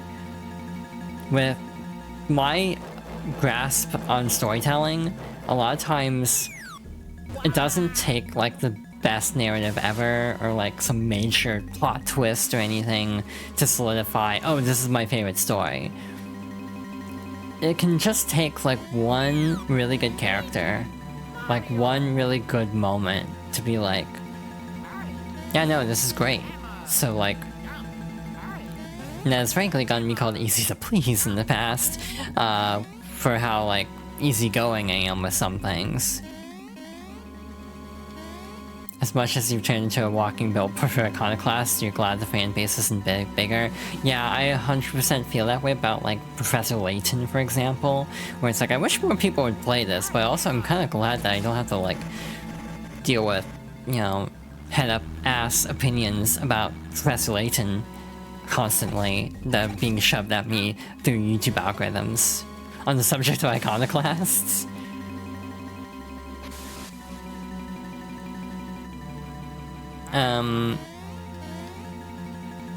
So yeah, that's why I also kind of don't hype up things. I always am very objective with things I like. I don't try to oversell things. At least I hope I don't.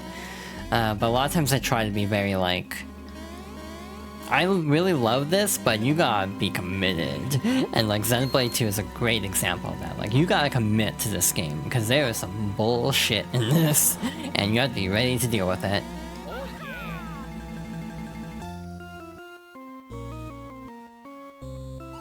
Preparations have completion.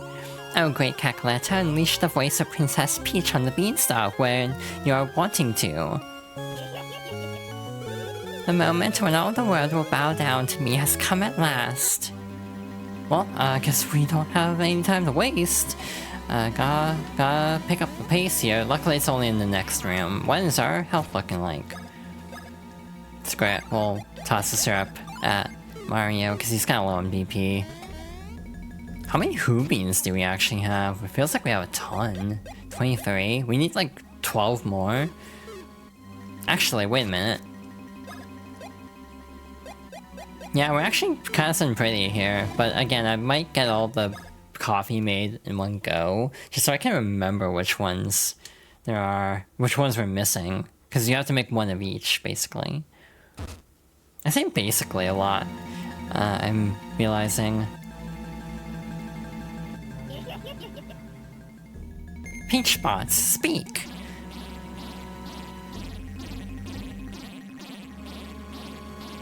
Didn't like that. There's a joke I really want to make, and I don't know when to make it. But it's about this whole set piece. Yeah, huh? What happened? What is this? I have fright. A situation we had not suspected has begun to develop. May we flee? Yarg. Pests, loathsome pests, and at the worst possible moment, we don't have time to deal with you fools. Ha, Well, won't this be fun? Oh yes. If that's how it is, I am ready for you. I'm going to knock you all the way back to the Mushroom Kingdom. Hey, so fun thing, we're already fighting Hecletta, and we're like 5 hours into the game. So she has this move where she can clone herself, which is the real me. Do you idiots know? Is it the one that actually had the text box? I don't think it is, actually. Never mind, it was very easy. Okay. Just gonna give yourself away there. Neat. Makes my life a lot easier. This is not the final boss. Shoot, which one's which? This is way harder than Paper Mario, where you have, like, better AoE options. Like, if you have Vivian, you can just kind of hit all targets very easily and not have to worry about anything. But in this game, you actually do have to kind of sweat the details a little bit. I don't know if there's a towel. That was a joke. Oh, gotcha.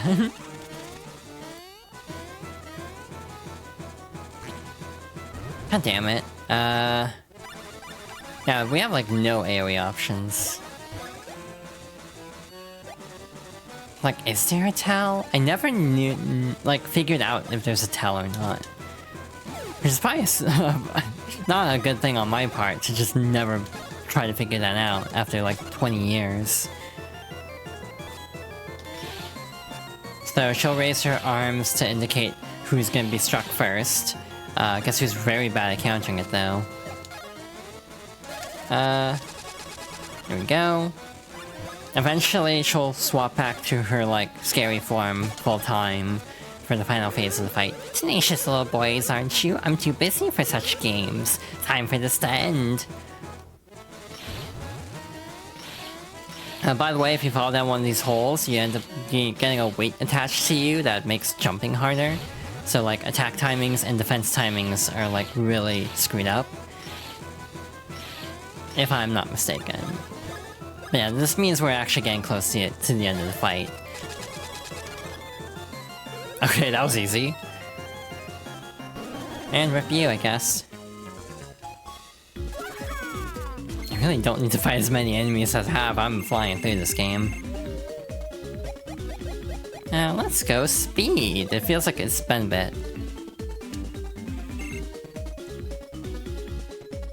Yeah, to the previous topic, it's like, whenever people talk about Guilty Gear, given how much I talk about Guilty Gear, I'm like, you gotta commit to this. It's like, this is a not easy fighting game to learn, so it's not just a casual thing to get into. How could this happen?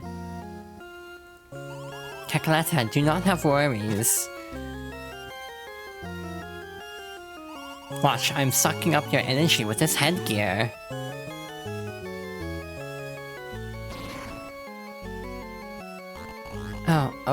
Oh, Fawful, give them one final attack for me. I say to you, yes.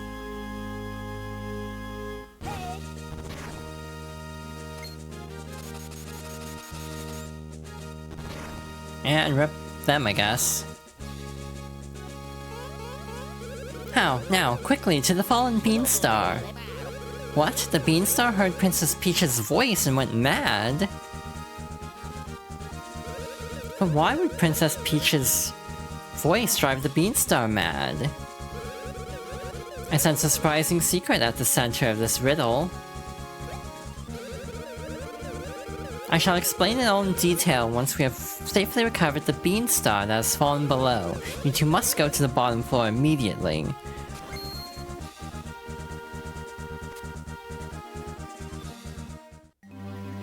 I'm gonna check something really quickly. I think I missed a bean, actually. Not that it matters. I'm just, you know, being slightly, like, perfectionist about this, admittedly. Yeah, like Guilty Gear is the number one example of that, where it's like, yeah, I'm not gonna like convince someone to play Guilty Gear like, you know, lightly, because this is a very draining game to get into. Fighting games just are. But Xenoblade is also a big example, because it's a big-ass RPG with a lot of parts that are not great. So, it's not something I can totally recommend wholeheartedly until I can kind of gauge, like, yeah, no, this seems like something that, like, you'd be into, but... This is kind of my way, I guess. Like, underselling. I know I undersell myself, frankly, quite a bit. But yeah, that's kind of my take on a lot of things, where I like being able to discuss things as long as they're actually, you know, willing to listen, which isn't always the case, if I'm being honest. It's like a lot of Xenoblade discourse is just like people, like, arguing for the sake of just saying, the game I like is good, and the game you like is bad. And that's not productive. My other favorite thing is when someone says, I love this, and then someone else is like, I think it's awful, and terrible, and just, like, goes off like that. And then the person is, like, you know, defensive, quote-unquote, about that. And then the other person responds, like, well, why are you getting so upset at my opinion? It's like, because you just barged into this conversation to be an asshole. That's why. But yeah, that's one of my least favorite things that people unironically do in a lot of cases.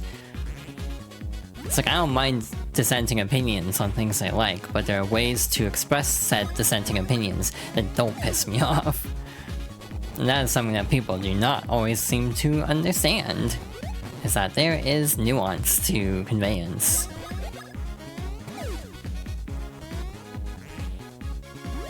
Alright, we have another boss here, actually. Double boss dungeon, essentially. Damn, we already got another level up? Seriously? That's gonna be a 1, yeah. You can kind of feel it. We also got like a 4 last time. I'm not upset about that. Yeah, speaking positive of something does not give carte blanche to have opinions back and just be snarky about it. Yeah, that's basically where I'm at too. And again, this part of the thing that always pisses me off when people are like, well, I guess you just can't handle my opinion. It's like, that's literally not the issue. It's literally just deflecting blame. It's like, I love video games. I get very tired of talking about video games sometimes, despite me being here streaming a video game. It's like, I want to be excited about video games, and that is not easy sometimes. Alright, let's see, dodge this. And then single jump, and oops, we are too strong now. Too OP. That's very awkward actually, but didn't really take too much more time than would have otherwise. Yeah, the other thing I feel really strongly about with, like, video games is there's sort of like a fine line between, like, pessimism and realism, and this is a line I struggle with, admittedly. Like doom and gloom, essentially. Where it's like, there's a fine line between, oh, the industry has things about it that I do not like, and saying, you know, video games are doomed, kind of, which tends to be what happens a lot with online discussions. It's like, yeah, I don't think video games are doomed, I just think we're going through a rough patch, as we do in a lot of areas in history.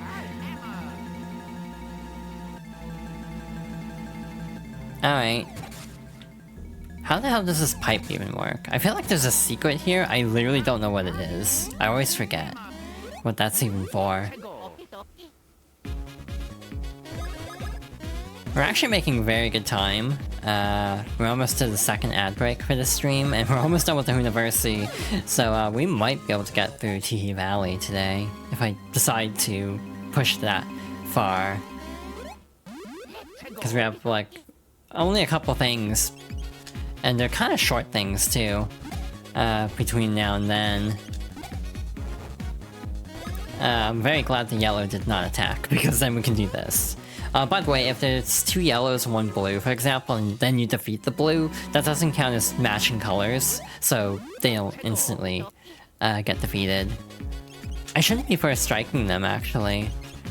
Now that I'm thinking about it, it's like, oops, that's kind of a mistake, actually, because that is increasing my odds of finishing them off too fast. Like, I don't have a horse in this race, but Final Fantasy 16 discourse has been absolutely insufferable.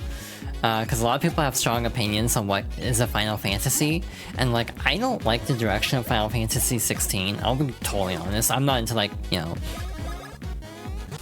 What's the term? There's a term for it, and I'm blanking on what it is. Something fantasy. Why can't I think of it? Either way, like a dark fantasy, basically. There's another term for it. High fantasy, that's what I'm looking for.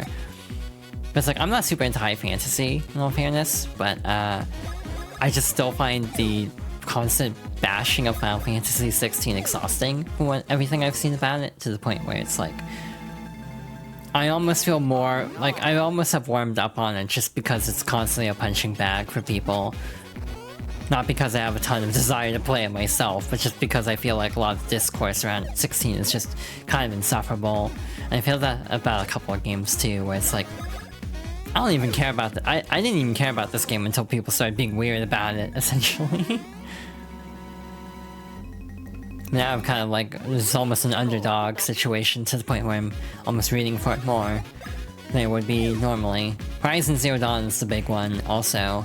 The only true Final Fantasy is Final Fantasy Mystic Quest for the Nintendo Steam Deck. Why hasn't Mystic Quest gotten a re-release? It's in theater with them.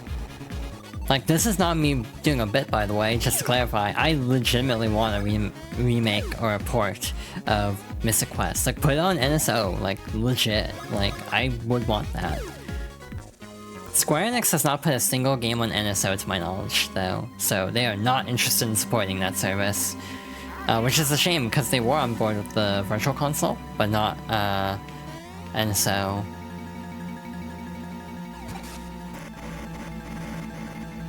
So this part kinda sucks, not gonna lie. Gotta time this very carefully. With these little electric mice. Alright, or we could just get it first try, and that works too. I was not expecting that, if I'm being real. Sometimes I surprise myself, like again, speaking of underselling myself, there have been many occasions where I'm like, yeah, I don't think I'm getting this first try, immediately gets it. I thought Breath of Fire was Capcom. The beanstalk suddenly came falling down out of nowhere. It was shocking, see? But having treasure fall out of the sky sure is lucky. That's right, very lucky. Only Popple the Shadow Thief could get such results, see? You're amazing, boss.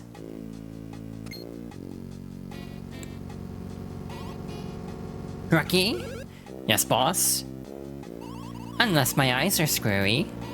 Look there, it's red and green from the chateau. You're so smug. Well, boo, boo to you, I say. Why does this always happen? This isn't funny, see? Rookie? Yes, boss? These two numbskulls seem to like the old ring-a-ding-ding. Time to scrap again, see? Yes, boss? Oh, he's so happy. The little bow is always one of my favorite details from that cutscene. So this is ostensibly the same fight from before. I don't think we saw the fire attack last time though, because we won the fight too fast, so... That's slightly different. It was Capcom. The SNES version was translated and published by Square. Ah, I actually didn't know that. That makes sense though, because a lot of the games are kind of like that. I wonder if rights reverted back to Capcom though by now. Damn, that was fast. Popple is effing dead. Again. Again, defeating Popple first is better because you gotta wear a badge, otherwise Popple will flee. So it is actually better to deliberately target Popple first. It's a little bit confusing to have Popple and Waffle in the same game. They kind of sound similar to me in terms of like overall cadence. I do like how Rookie throws hammers, which is a little reference to Mario 1, how the real Bowser is able to throw hammers, and basically only in Mario 1 up until like maybe Mario Maker? I actually can't remember. I'm gonna do a thing.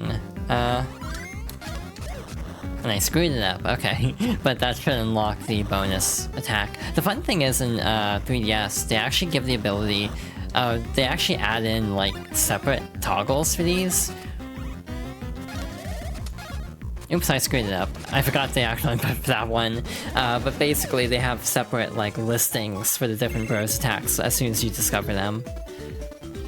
Which is nice. It's not like, you know, a huge deal, but it's kind of neat.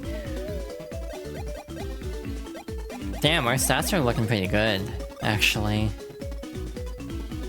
Again, eventually you'll get 5s on the roulettes, which is very nice. So that's the benefit of like not just pumping everything into attack, where you'll basically only get 1s. So there's a benefit to spreading out the stats.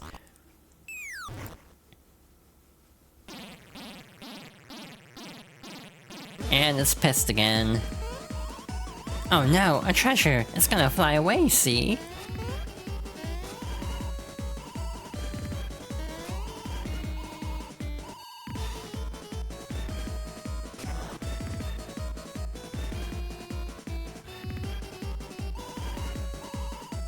And there goes Popple. Oh, I remember. I am all of me, Bowser the King. And yeeted. I have opinions about the Beanstar, actually. It's a really weird, like, plot MacGuffin, to be perfectly honest. It's legitimately weird, because it doesn't really play into, like, a lot of endgame stuff directly. It just sort of plays an indirect role as a MacGuffin. It doesn't... It's not like, you know, the pure hearts in Paper Mario, that actually, Super Paper Mario, that play more of an integral role to anything. And the Crystal Hearts in Thousand Year Door. But again, we'll get into that a little bit later. But that is something that always stood out to me in this game. This music sounds so crunchy. The beans are turned to nubs. Alright, this is Oho Oasis. We need hand powers. Don't tell no one big secret of some wall in the southeast region of Ireland. No one. How offering up the fire and the brimstone to the hole in the wall makes things happen. I never tell nobody that. No way, no how, no. I'm not gonna talk to all these, cause there's a lot of them. There's a block up here. We're not really hurting for coins, and that takes a bit to get through, so I'm just gonna move on. You have these 2 temples. I hope you like this music. We'll be hearing it a lot in the future. This Fire Palace. That way, Thunder Palace. I tired. That sure was a sentence, yeah. Sometimes I wonder about the localization process of this. What you do if you meet Big Firebrand in room up ahead? Huh? What you do? Oh, you know. I am me. Good for you. Just gonna break this stone slab and piss off a fire god, as you do. I like how this turns Mario back to full size.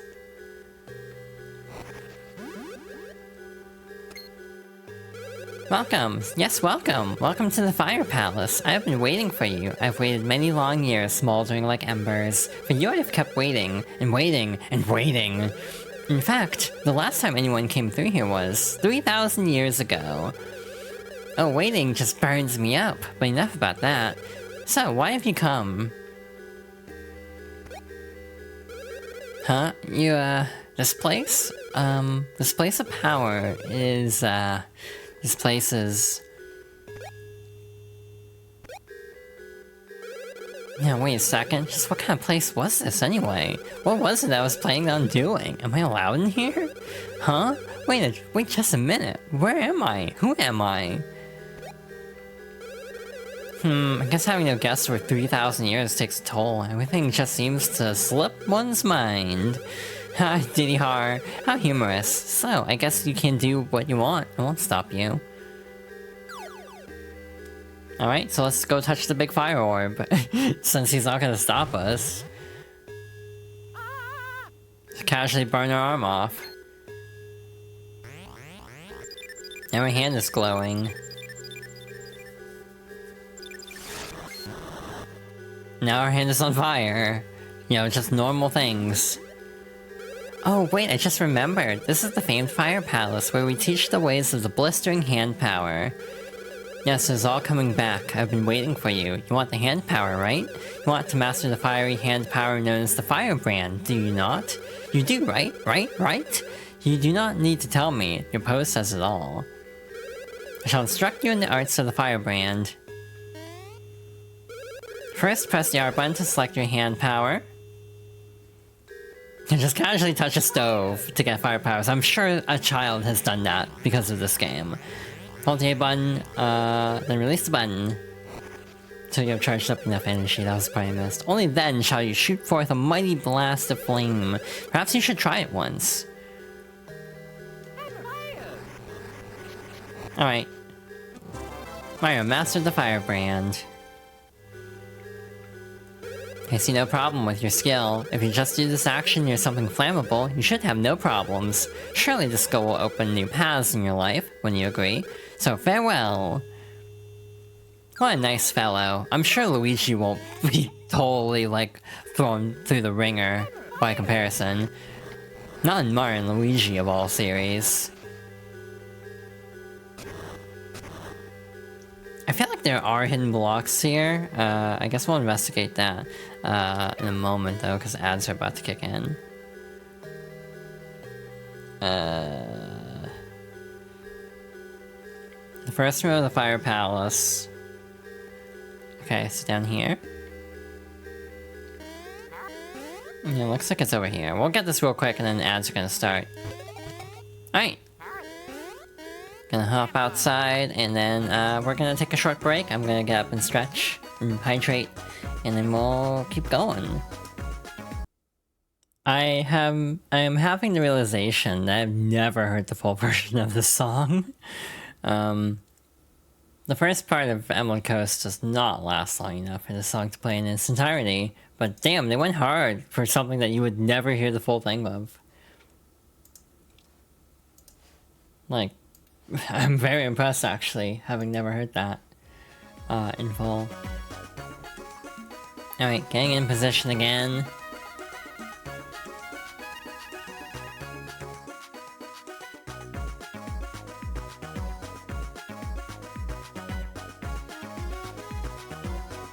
Okay, so where were we? We were looking for the Thunder Palace, I think.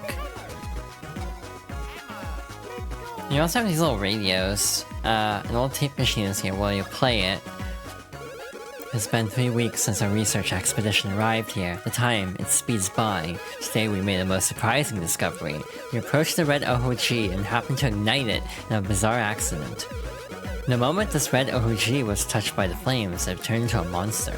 This monster Ohochi attacked us as might any creature that dislikes being set on fire.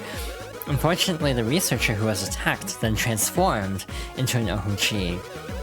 We must conclude that it is best not to approach an Ohochi if one plans to set a fire. Rather, it is better to stand a short distance away and then set fire to it if one wishes. Surely the blue Ohochi will respond to some stimuli and also transform into monsters. It may invite trouble, but clearly this must be researched more as science demands it. I'm just casually being like, oh, let's just set these, like, creatures on fire. It's like, that's kind of effed up. But also, there are no humans here, so I would almost take the impression of they all got turned into, Ohochi. This Thunder Palace. That way, Fire Palace. I'm tired. You and me both. Damn, that's mood. I'm trying to align the VTuber, and I'm kind of having trouble getting an angle I'm happy with. It's also very hard to do this while hitting a block over and over. It's like I'm probably, like, more concerned about it than I need to be. I almost think the tails are so big. I the Great Thunder Hand. No, I the Great Liar. Okay, at least you're honest about that. Yeah, the tails don't really get in the way of the screen, at least. You call me OG, but I don't know why. Alright, Thunder time. Spoiler, I guess. I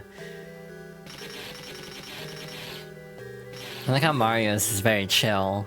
And then, conversely, to you who have wandered into Thunder Palace, these are the trading grounds for the chosen few. I know not how you found your way here, nor how you managed to enter this place. But I have no business with you, and you have none with me. Depart, post-haste. Alright. Touch the orb anyway? Plasma orb. Now Luigi's got the glowy hand.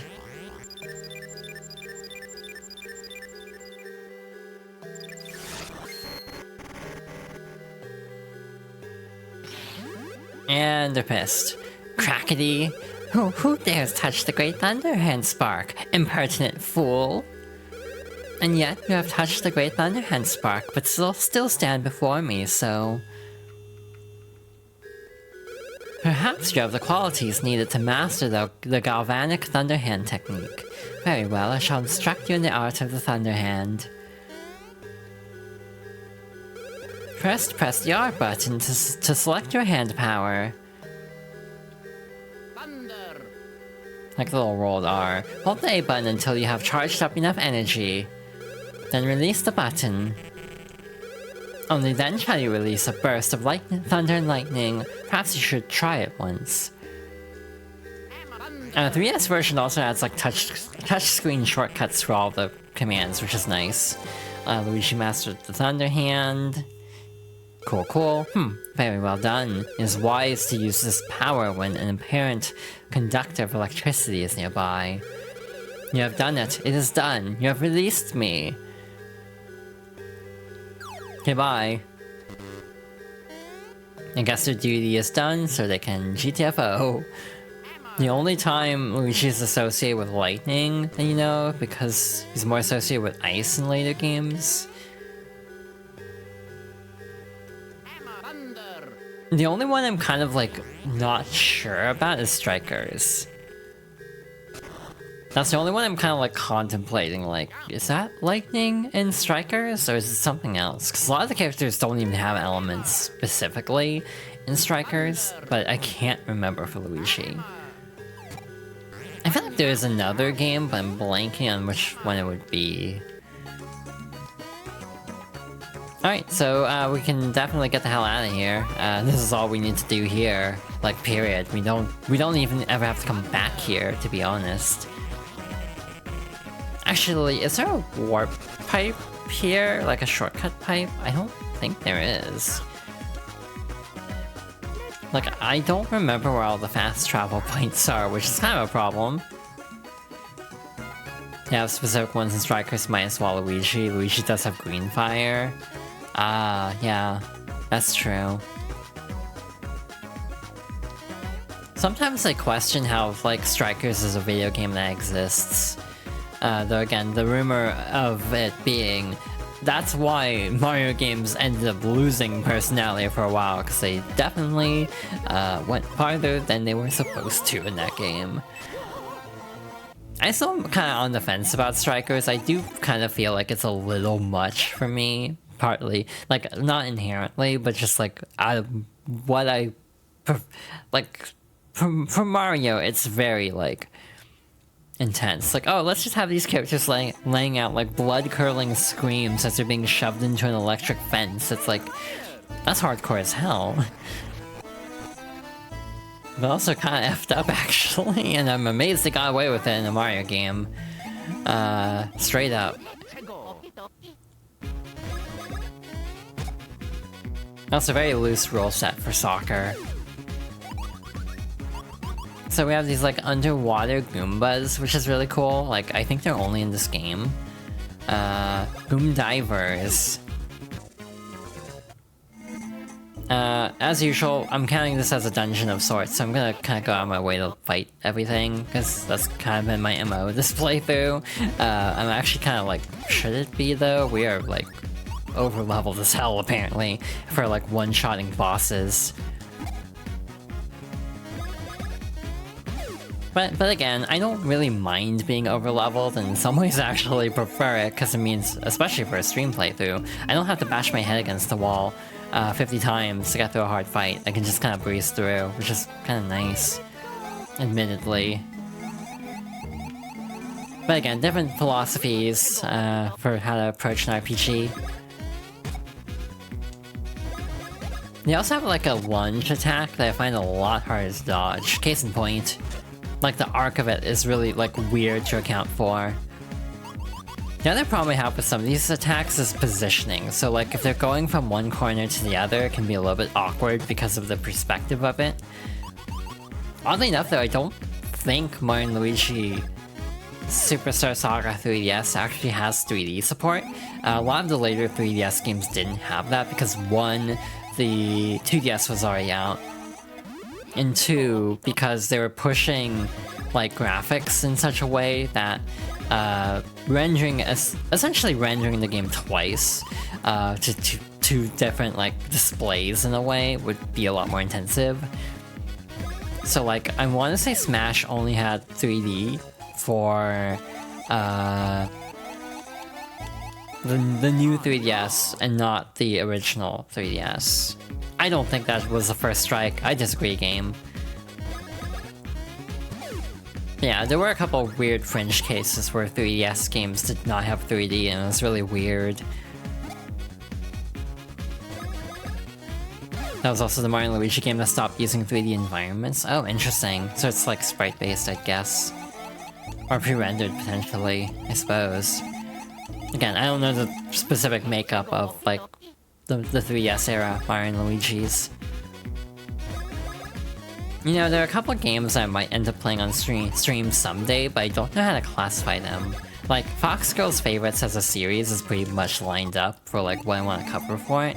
But there are a couple of related games that definitely fall outside. A biggie, obviously, is the rest of Mario & Luigi. But I actually don't know if I'd count this as favorites. I love Bowser's Inside Story, but Partners in Time is like actually one of my most disappointing games for some reason.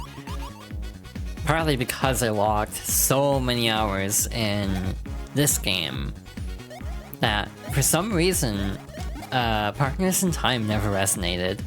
It just always felt a little bit hollow in a way. Like I was missing something that this game had, and I could never quite pin down what it was. To some extent, I think the Mario & Luigi games after this all suffer from pacing. You know, obviously Brothership is in a camp of its own for that reason, from everything I've heard about it. But in general, I find the Mario & Luigi games after lean more towards the 30 to 40 hour range, which is like double this, basically.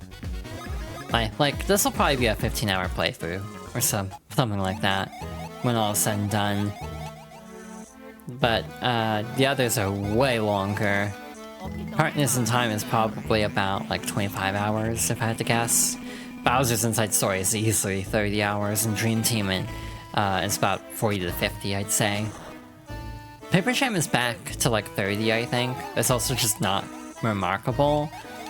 That's kind of my take on Paper Jam. Is I actually didn't hate it. I played it a few years ago and I didn't hate it, but it also is kind of like the most nothing game in terms of just being a game that exists and doesn't really present anything particularly like interesting to me. It just kind of is there and is fine, but doesn't like feel particularly like satisfying as a game.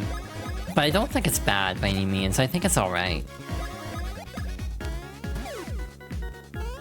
It's it's definitely a product of its time though, because again, New Super Mario Bros. Era Mario kind of leaned away from like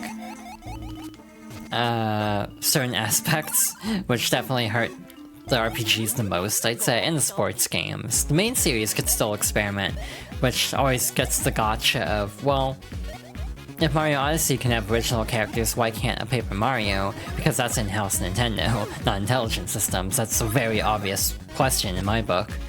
And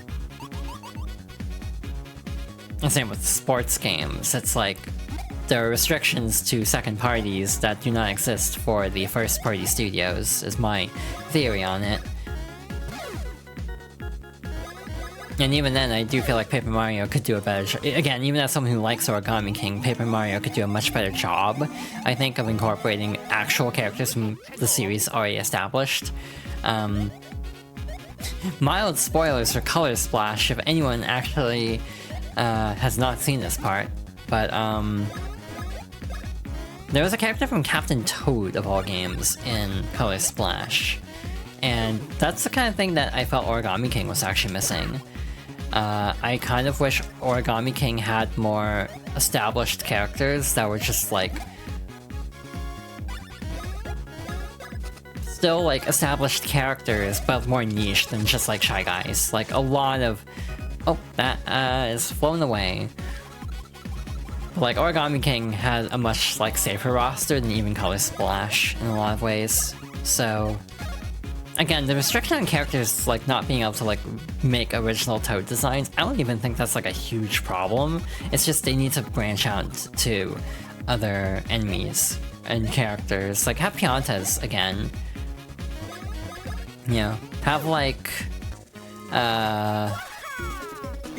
you know, Nokis, for example. You can have a lot of characters in a Paper Mario without making, like, OCs.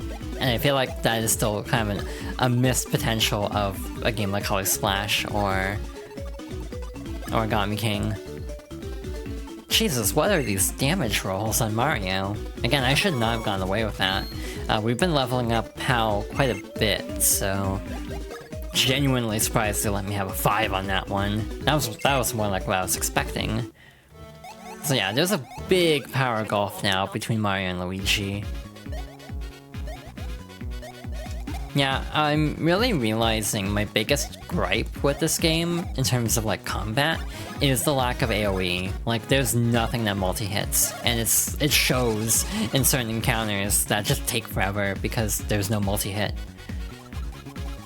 There's like everything is single target, and then the game after this, Partners in Time, does actually have some multi-hit moves, and that speeds up combat considerably. The only problem with Partners in Time in that regard is they kind of account for that, so like everything is tanky as hell. Like everything just absorbs so many hits in that game. And yeah, I think that is why I don't like Partners in Time, is just it feels slower, even though it's like still good. It's just the combat takes longer because like enemies feel like they have more health than they should, and again, the Japanese version did tone down health pools in a lot of cases, so they even reached that conclusion apparently. Of like, oh, we shouldn't give this boss like 5,000 HP. Maybe we should cut that down by like 1,000.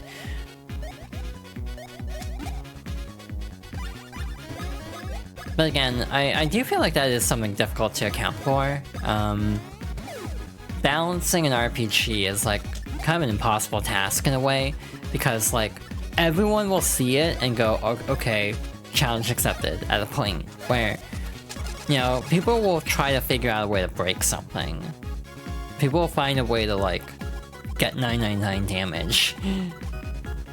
And the more you try to like, you know, foolproof it, the more it's like, why are you nerfing a single player game? Like, Clair Obscura recently had a lot of debate because they nerfed a really powerful move that last minute before the game released. From what I gather, they patched this move because they were like, I don't know how good this is.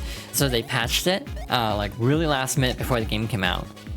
And then it's like too good now, so they have to like tone it down a bit more. But that leads to the overall discussion of, it's a single-player story-driven RPG. who cares if you're one-shotting a boss? Like, who does it hurt that you're one-shotting this really hard fight? It's not the same as like an online game where it's like, oh, you being overpowered can legitimately affect other people's experiences. Like, no, this is an RPG. You're playing this by yourself, more often than not. So, it doesn't really change a whole lot, basically. But I kind of understand the mentality of nerfing it, even if I disagree with nerfing it. 1, 4, 3, 5, 2. 1, 4, 3, 5, 2. I always go left to right when counting. So I kind of easily devise like number systems for things.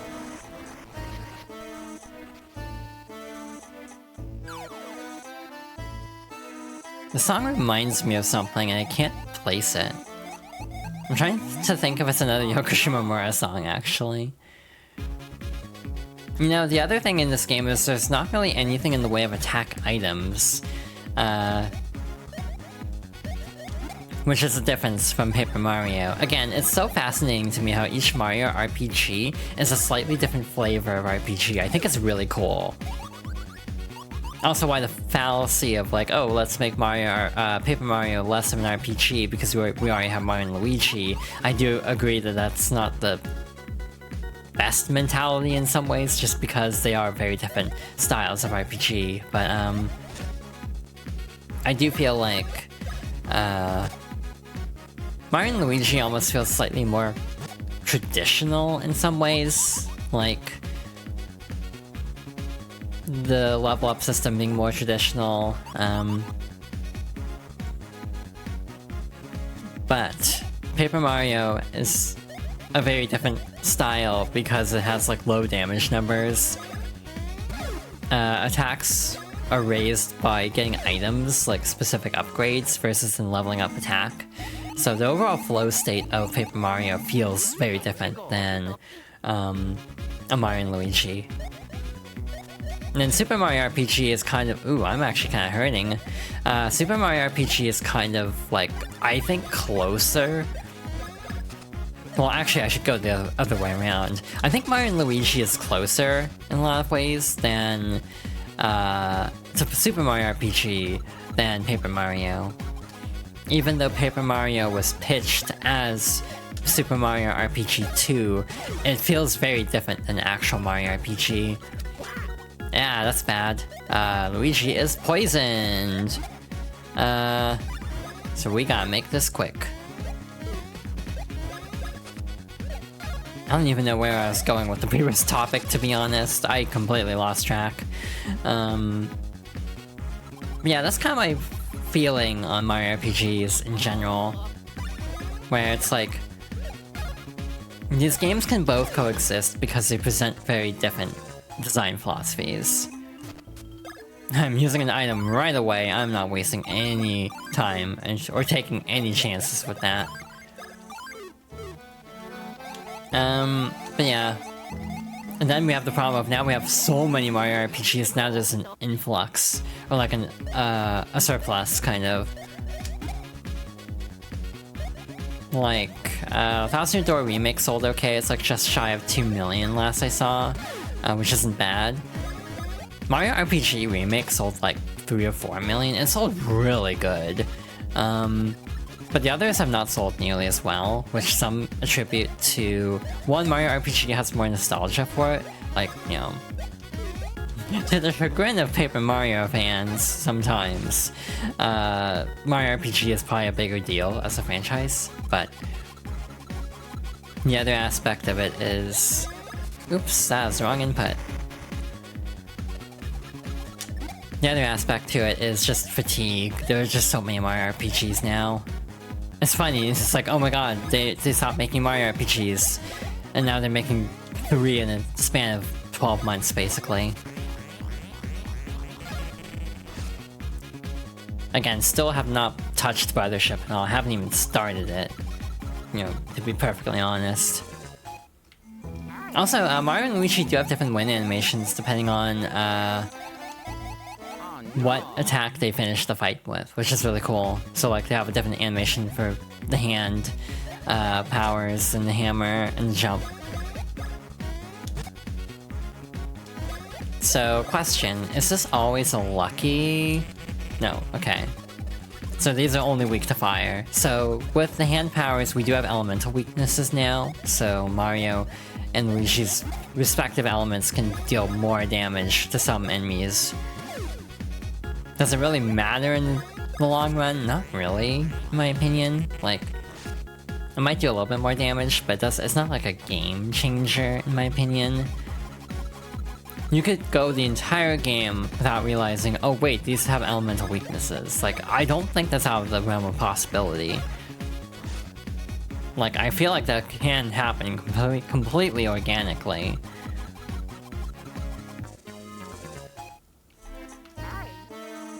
I don't know if we cleared out every enemy in this area.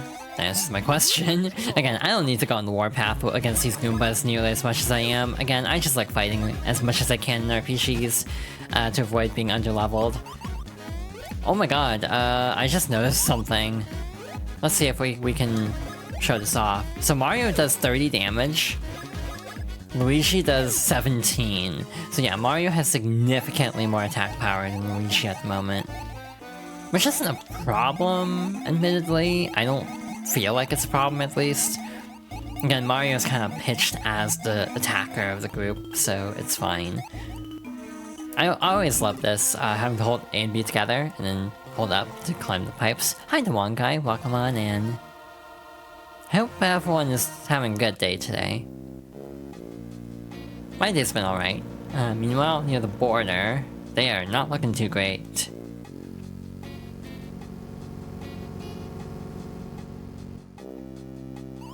Oh, great, Cacletta. Will this guy do? Anyone will do now. Hurry, quickly.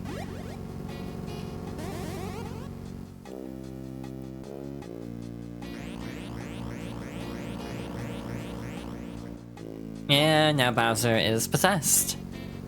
This is a really cool animation for GBA. Very scary. So this is a surfing spot. We can't do anything with that yet. Also, oh, hi. I forgot you were here. It's uncomfortably warm here. It's actually weirdly cool where I am at. I have searched high and low for you two. I feared that you'd met a terrible fate. That was the wrong game, Prince Peasley.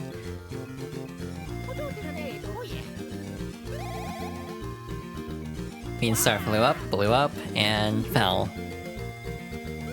Yes, it is true. The Beanstar split into 4 pieces. They have scattered. It is sad, really.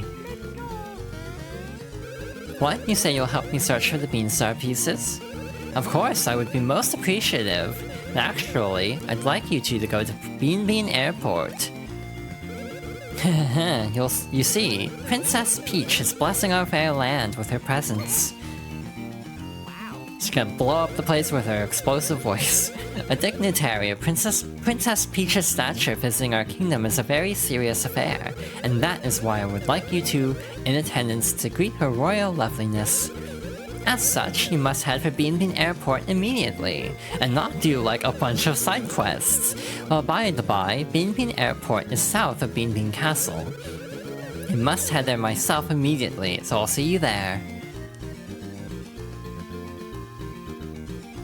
Real quick, I'm not gonna worry about the bob-ombs, but get this warp pipe while we're here. I don't know if this will be faster or not. I don't think it will be. I have to quickly assess, since like, I think it's the same distance.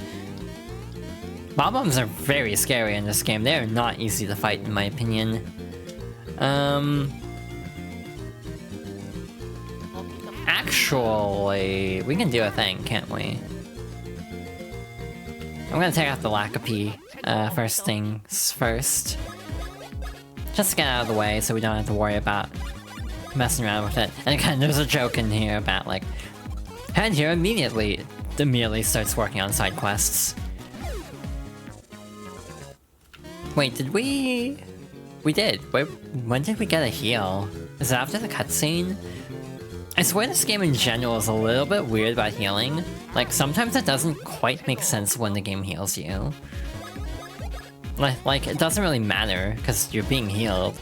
But, again, in the Japanese version, they have dedicated heal blocks, like Paper Mario, and also the later Mario and Luigi's. So, yeah, I do feel like the Japanese version of this game as well was retooled a bit to be a little bit more, accessible. Which I like. This isn't like an unaccessible RPG, to be fair. This one's pretty easygoing. But hey, accessibility is nice, being able to just heal on the fly. There's a little shortcut here. There's like a long path too, but like nothing's here. So like, why would you take this path? I have no idea. Because it leads to the exact same place. Which is this little cave. I might save scum this actually. This might be the one thing I save scum. Whoa, I was wondering who that might be. It's the good old Mario Bros. How have you guys been doing? We moved out this way recently. This new place is bigger than the old one, which makes it easier for us to do our work, which is good. So those hammers we made for you striking mighty blows? Well, how about we reforge them and power them up for you? What do you say? It's free. There's no reason not to, and also we have to. Great, we'll have these back to you in just a sec. You do have to do this after the airport anyway, so we're just kind of skipping a step here. Alright, they're ready, and they're more powerful than ever. Pow! You got super hammers. Now you ought to be able to break rocks you couldn't break before. Go ahead and test out the strength of those bad boys. Come back here again after a while. You never know, we might be able to forge your hammers again to make them even stronger. But yeah, I might actually do something here. We have a luck game. I'm Thwomp and I love a good game. Test your luck for a mere 200 coins. Are you ready? Are you guys ready to show me the mightiest swing you've got? So how much money do we have? Break any one of these that you like with your hammer. If you're lucky, you'll get yourself one incredible treasure. Do we really need to save scum this? Never mind, we get a first try. Okay. You got Secret Scroll 1. I was all worried for nothing. You can now use a new Bros attack in battle. So this Bros attack is really important. The advanced version allows you to steal items. There are certain items that you can only get by stealing them, or by equipping an item that we basically can't get yet because it's tied to beans. And we would be 10 Who beans short to get all the beans. We'd also just have to go around scouring for beans everywhere. So we'd be just shy of it. So you might want to take time to actually level this up to advanced and then continue on. I might do that actually at the rate we're going. We're probably going to finish the airport and then maybe explore a bit and then save the part after for next stream. In which case I might collect the beans, a bunch of beans, and also attempt to level up Swing Bros off screen. I'm gonna farm easy enemies, partly so I don't get over leveled too bad. Like these enemies here drop blue beans as well, so I can kill two birds with one stone. But yeah, I might do that off screen just to save a little bit of time. We are kind of flying through this game though, so it's not like overly critical to get like a rare drop or anything. It's like we clearly don't need it. We're OP as hell at the moment. Nice, nice. Got a boo statue that we can't do anything with. Studio of Har Hall, Fashion Genius, so we'll see them later. There's also these flower patterns, we'll worry about that at a future time. These are plot relevant, but for now we'll just move on. Or we'll get tagged by a flying bean, as you do.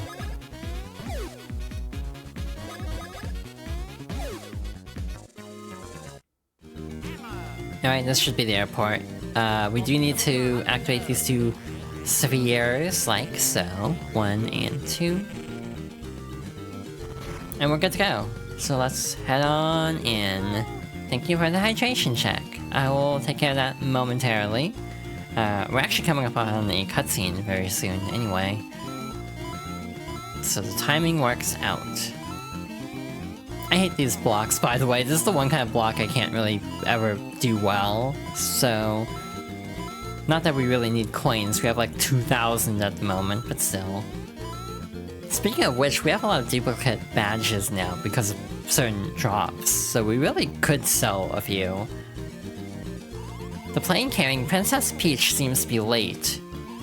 All the rumors around town suggest a huge VIP celebrity is coming from the Mushroom Kingdom. I'm gonna get photographic evidence and sell it for big bucks to the town know-it-all. Great plan, huh? So paparazzi, great.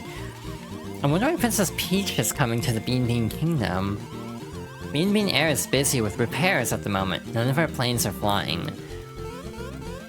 Mario, Luigi, Lady Lima is calling for you. Please go to the runway up ahead. I'm terribly sorry, but Coca-Cola is prohibited on airplanes. Any soda will be confiscated. Alright. Oh, Masters Mario and Luigi, Queen Bean was most pleased by your efforts at the university. By the way, there's been a slight hiccup in our plans to welcome Princess Peach. See, you see, nasty piranha plants have dug their roots into this runway. Her airplane can't land. I love Luigi trying to yank them out. What? You want to know why repairs haven't been made? Well, with the Cacletta incident, it didn't seem to be a priority. But enough about that, you must do something about these disgusting piranha plants. For the sake of the princess, you can't refuse, can you? Well then, show me that Mario Bros. Work ethic I've heard so much about. Oh, Luigi with his tea. I forgot about that part. I love the little, like, idle animations that pop up in certain cutscenes. It's very cute. I think we have enough Choco Beans at this point. How many do we have? 42! Yeah, we have enough of those, but, hey. Might as well, if it's not too much of a bother, might as well keep digging them up. Again, this will not be 100% playthrough, just because this game does not stat track things nearly as well as, the 3DS version. The 3DS version, I cannot actually 100% on a technicality, because that actually requires Amiibo to get stamps. I don't have all the Mario series Amiibo, I only have like main characters. I don't have like Toad. Toad's a main character, but I don't have like Goomba, Koopa, etc. Boo. I have like Rosalina, the wedding, Mario, Peach, and Bowser. I have the Smash Rosalina specifically. I wish I had the other one. Just because without like the plastic stand, I think it actually looks better. I have too many Amiibo at this point. But I've gotten my like Holy Grail one recently. I got Pirate Mythos got a reprint with Xenoblade X coming out, so I finally have those at least. And with that, I'm kind of like swearing off buying Amiibo, partly because of tariff prices are causing them to be very expensive now. To be perfectly honest. Is there only one here? I feel like there's only one here, yeah. The other one must be on the other screen. Every time you actually have Mario drink water, it takes up like... You have like 3 uses of it for the hammer, and 1 use for the... 1 use for the jump version, so it's a little bit different. The one downside of that is, if you use... I should have done the jump for that, because we only had 1 use anyway. I'm also trying to remember if there's any other secrets to discover with, like, Small Mario. I don't remember if there are or not. So yeah, there should be 2 here. Again, I'm not really a fan of the, blocks there. As a botanist, I must say I'm quite interested in these piranha plants, loathsome as they may be. Water can be easily extracted from the petals of a piranha plant. Did you know that? It's true. The plants are said to hide below ground so as not to be shocked by lightning when wet. So it's always interesting when RPGs like this, and well, like Mario RPGs, end up giving lore to monsters that didn't previously exist, and it's never used again. But yeah, we can actually exploit this weakness of the piranha plants with Luigi conveniently having thunder powers. Another problem I have with like Mario RPGs in general is how they're all like sequels to each other, but they tend to not have much carryover from one game to the next. So like Mario and Luigi don't have hand powers anymore after this. I actually don't think they have hammers in Partners in Time at all. Like Baby Mario and Luigi both get hammers at some point because of story reasons. But like Mario and Luigi, I don't think actually have hammers. Maybe they do actually. It's been a bit since I played Partners in Time. As a kid, I always got like partway through Partners in Time and just kind of bailed on it. Not even because I dislike the game or anything, just because I find it like, okay, not worth it. So, ow. Okay, that's a little bit annoying to dodge, so we do actually want to take out the piranha plants first, so they don't try to counter. They will often grow back a new piranha plant that's like a different color, so basically elements. This is the only time electric piranha plants show up, I think? Yeah, the reset to level 1. That's really weird to me in like Final Fantasy VII, obviously, like the remake trilogy. Like, it almost just stands out more by the nature of being... oh, that sucks. By the nature of being, directly linked to each other, it comes off a little bit weird, actually, that, you know, they just depower after a certain point. Alright, did I actually have the thing for that? I actually don't remember. As if so, oops, screwed that up then. Ow. We're actually taking a bit of a beating here, which I'm not crazy about. I'm a little bit nervous, actually, about how much damage we've been taking. But again, the color weaknesses can be exploited here, so, like... There may be benefits to actually... Oh, that's bad.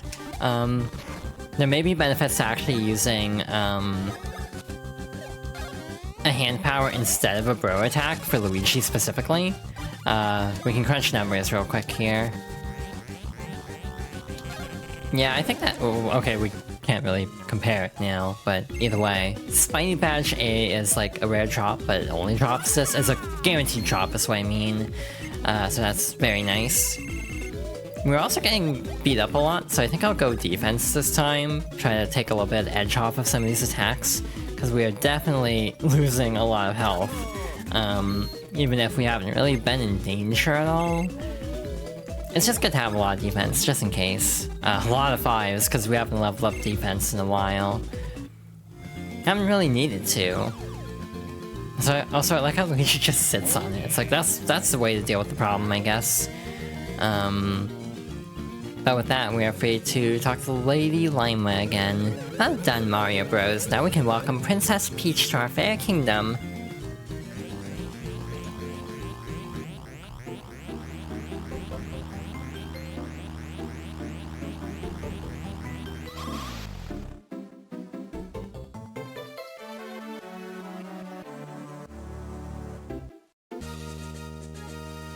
Bean Castle Court Gardens. We can't actually go to this area, I forgot where it is though. At least I think you can. Hush everyone, Princess Peach, representative of the Mushroom Kingdom, brings greetings.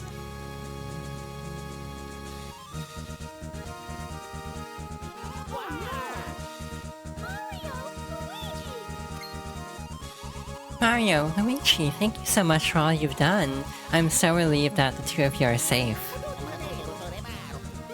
Oh, terribly amusing, yes. Come now, don't be so startled. You see, I must tell you, Princess Peach's voice was never stolen. I knew Cackletta was after the royal voice, so I beat them to the castle and warned the princess.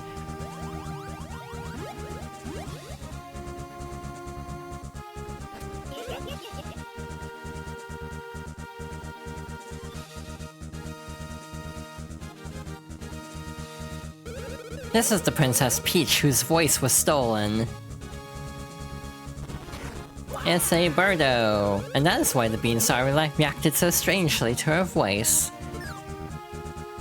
I don't know what to make of that, to be honest. As you can see, every card in our hand truly was better than theirs. Mario, Luigi, I'm sorry to have caused you such trouble. When the pair of you came rushing to the castle, I intended to tell you the truth immediately, but Bowser beat you there. And I lost my chance to spill the beans, so to speak. But you defeated Cacoletta nonetheless, and that is something to be congratulated for. By the way, there's no sign of what's left of the Beanstar. It appears it apparently broke into 4 pieces, which seem to be lost. And so I am off yet again, and must sally forth to look for the pieces of the Beanstar. You two can relax here and enjoy some sightseeing in our kingdom with fair Princess Peach. I think it's also the pure heart part that Birdo is also lacking. A little bit. Trans wrongs and all that. Anyway, let's go say hi to the princess. Oh, Master Mario, spot on timing. Mario, Luigi, I was just speaking with Queen Bean. She tells me there's a mushroom town in Bean Bean Kingdom called Little Fungi Town. It is a town full of toads who have immigrated to this land. Since we have come all the way to this land, I wish to pay an official royal visit to Little Fungi Town. That's acceptable in theory, but to reach Little Fungi Town, you must go north through Tiki Valley. Tiki Valley is filled with vile monsters. It would be a little, no, very dangerous for Princess Peach. As the royal representative of the senior toads, I must vigorously oppose this idea. Passing through unknown lands filled with monsters is absolutely absurd. Why, the very idea? And yet, I suppose if Mario and Luigi escorted you... Mario, Luigi, since we seem to have come to a consensus, won't you take me to Little Fungi Town? Will that do, Toadsworth?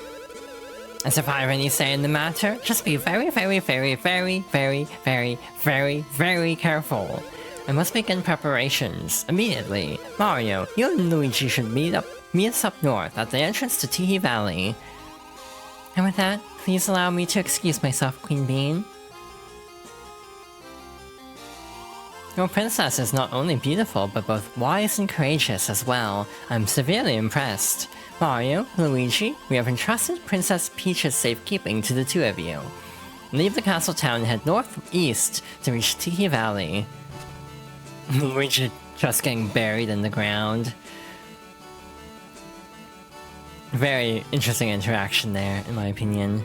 You know, it's been a bit. Let's go get new photos for the lols. I might also save scum this, just because I don't know what the expressions are. Oh yes, you are perfect. How about a picture? Right, oh yeah, let's do it. I'll snap a great picture of you. Well, want a picture taken? Okay, one picture's 100 coins. 100 coins. What? No, you don't want your picture taken, not at all. Oh, the life of an artist is so hard sometimes. Okay, how about 50 coins. 50 coins, okay. So yeah, you can hackle this a little bit lower, which is nice. And again, they do change over time. Oh yes, I'm taking it. Okay, stand there on that mat. Come on now. Alrighty, are you ready? Stand still, don't go pressing the D-pad up, down, left, or right on the control pad to do some silly pose. Yeah, alright, bet. That wasn't the best freeze frame for that, to be honest. So yeah, we can go through this dialogue again.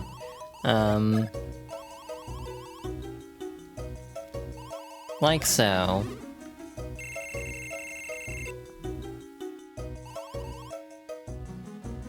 Alright, let's see what Luigi has. That tracks, I think.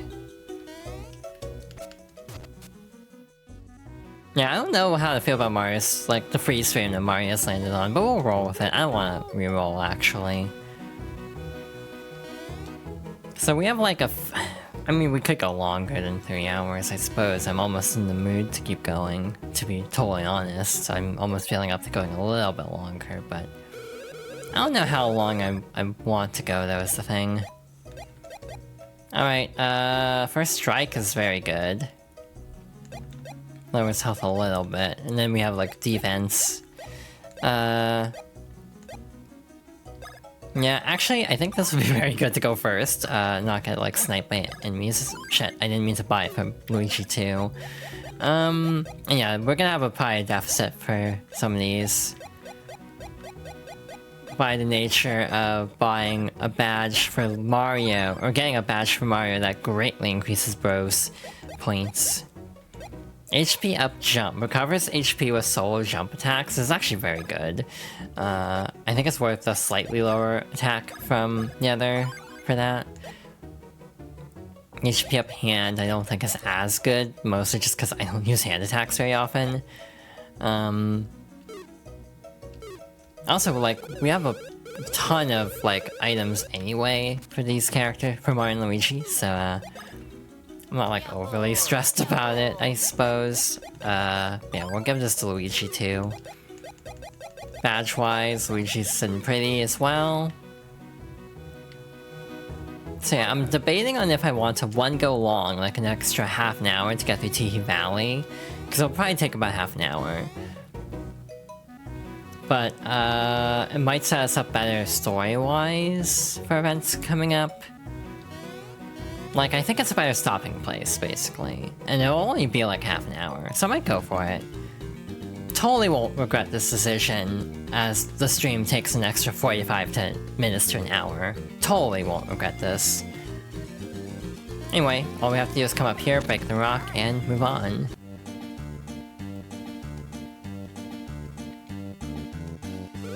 Master Mario, Master Luigi.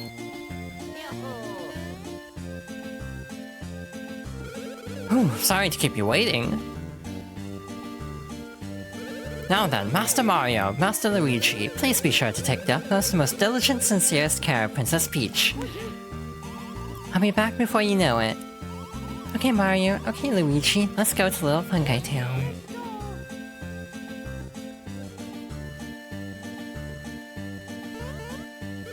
Princess, be careful! Why do I get the feeling I forgot to say something vital? Oh, that's right. This is fun. Master Mario, wait! Oh, now I've done it? Thanks, Toadsworth. Mario, Luigi! Master Mario, I forgot to tell you one vital tidbit, and now just look at what has happened. If you let the princess out of your sight like we just did, she'll get kidnapped instantly. I beg of you, rescue her and take care to ensure that you do not leave her side again. And if the princess gets too far ahead of you, please stop her and talk some sense into her. I have asked her to return by the same path she took if you should speak to her. And with that, good luck. I'm counting on you. Thanks, Toadsworth, for, like, giving us more problems. Now, which one is vulnerable to which? Because I swear some of these have an elemental weakness. Do I remember which ones? Absolutely not. This is such a cool effect, actually. I say as I immediately get hit because of it. By the way, sometimes these will actually fire mushrooms for you too, so case in point. So that's also good to keep in mind. Then you can occasionally get a free heal from them. Wow, okay, so Luigi's just kind of useless here, I guess. The spike jump badges are also a viable option. I actually might swap out, now that I think about it. Because it also doubles damage against spiked enemies, so like, that would actually speed up this area significantly, as like, everything is spiky in this area. The best Mario enemy, Cactus with a snippet mask. True. So our stats are gonna be the same, actually, so we might as well go for that, huh? Spiny Killer Jump. So yeah, it does double damage to spiky creatures, that's very good. Shoot.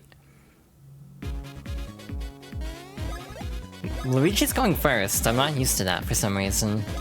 Yeah, like, watch this. Never mind, that does about the same as a hand attack. Like, that was not worth it, as it turns out. What are these even called again? Spiky Snippet, okay. Again, there's a lot of original enemies in this game, a lot of them are just kind of still based on existing enemies though. Yeah, I'm already starting to regret being like, we can do this area for this stream. It's like, this might take longer than I remember it taking. But hey, this won't be that bad. Again, probably half an hour at most. We do have an ad break coming up, so I'll take a stretch break after. Again, first strikes are a little dangerous at the moment because we do have Luigi without a spike jump badge. So if he clips the Goomba, he will take damage. No sweat though. Wait, we actually have to fight both. God damn it, I forgot this. Yeah, see, Lucky Hit did 122. Actually, these have like no health. Alright, hi Peach. This is a cute animation. They're so happy to see Peach again. So it's only been a whole... Oh shit, right, we can't let her out off screen. That's the gimmick. What the hell is your routing? It's like, we could be out of here already if you didn't like swerve like that. So, oh, that wasn't so bad. Now then, let's move on. It wasn't so bad for her, but, you know... We kinda wanna carefully run ahead and clear our path, if we can. But obviously, we have to be cognizant of not going too far. Like, outpace her, but not, you know, let her off screen too long. It's a delicate balance. Yeah, there are a lot of just variants of existing enemies in this game. That wasn't so bad after immediately being kidnapped, yeah. Damn, again, if the average, like, final level for this is, like, level 30, and we're already at level 23, yeah, I think we're actually over-leveled.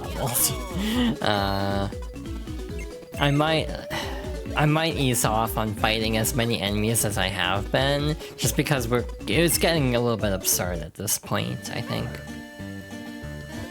Gotta quickly hit that block to let her through. Actually, I don't think this will take a full half hour. This is not a very long segment. Alright, moving on again. This part sucks. We're probably gonna let it go back and forth a couple times, just to be on the safe side. Because trying to do this and the puzzle, that quote-unquote puzzle that we have to do will be a little bit complicated.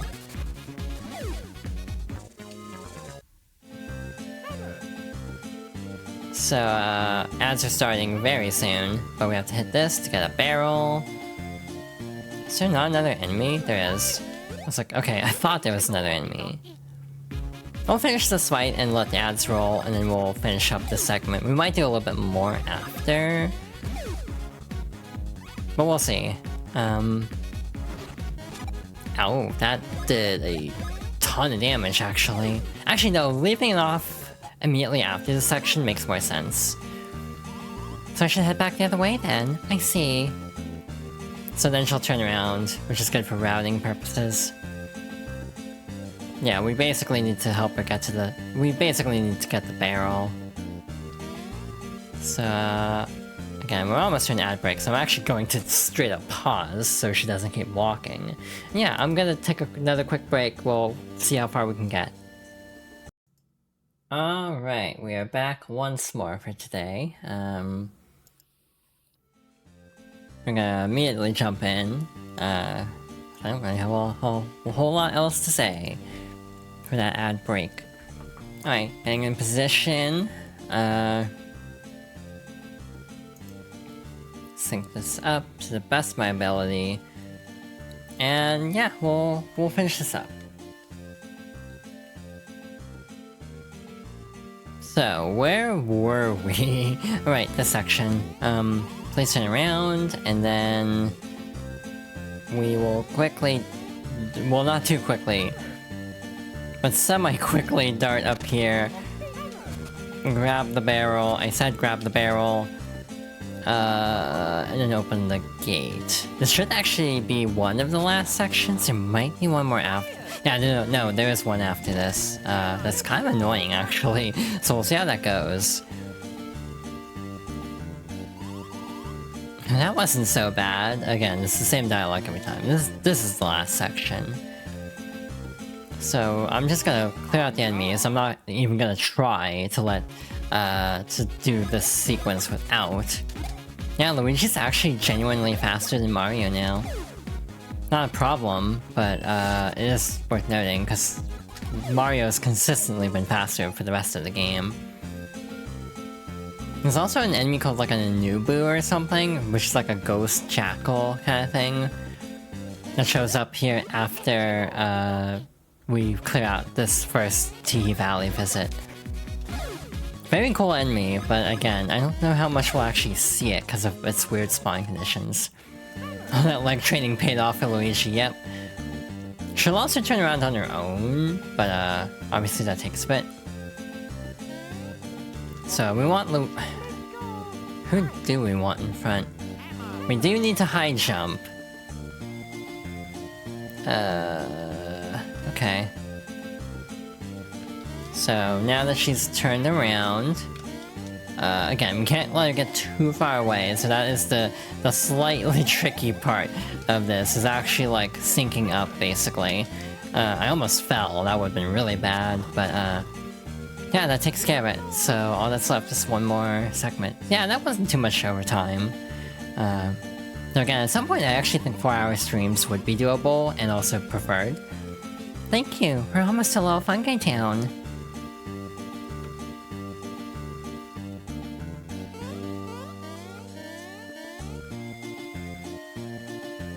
Little Fungi Town, the Mushroom Kingdom immigrant community. Little Fungi Town is up ahead. Don't let your guard down yet.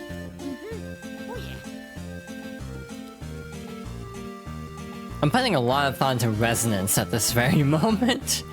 Elevated to Gafaha Ruins, capacity 1. So yeah, we can't go here with just one Mario Bro. There's also no way to split up the bros for this, so like, there's no way to go up that lift. By the way, this boss coming up here actually has a one-time drop. This is a missable item. It is recommended to have Swing Bros advance, which we do not have. So we'll probably be missing out on this, unfortunately. It's not necessary in my opinion. Hey man, this looks bad. Go rescue her. Huh? Something that huge? That's impossible.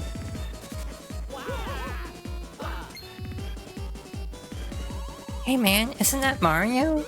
You're right, talk about lucky. Mario, Luigi, help me. Hell yeah, this is a fun fight. There's 2 weak points on Chunkle. I don't know which is actually preferred, to be honest. Yeah, there's no way we can actually level up Swing Bros in time to actually get the advanced version to do the thing. But it would be funny. I should have been using it earlier, actually. Again, not really concerned about missables in this, just because, like... Again, it's not like I haven't already played this game a ton of times. I actually almost never get this item. And clearly I've managed without, so it's not overly critical. Now we have a little shell game of sorts.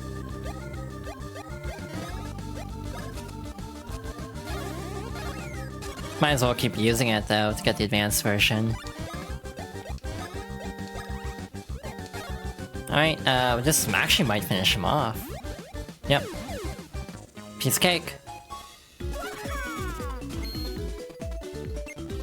Nice. Level 24.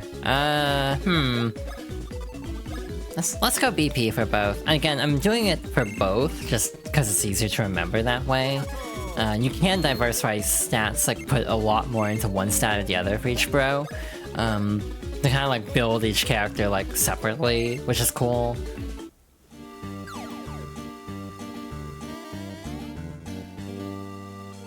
Oh Mario, Luigi, thank you. You saved me.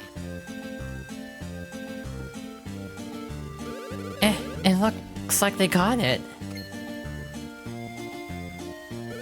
So yeah, that monster blocking the gate to town was a huge problem, needless to say. Thanks. Welcome to Little Fungi Town. Princess Peach, Mario Bros, we have been waiting for you. We were told to expect you. Please, we insist you use the lift in the back.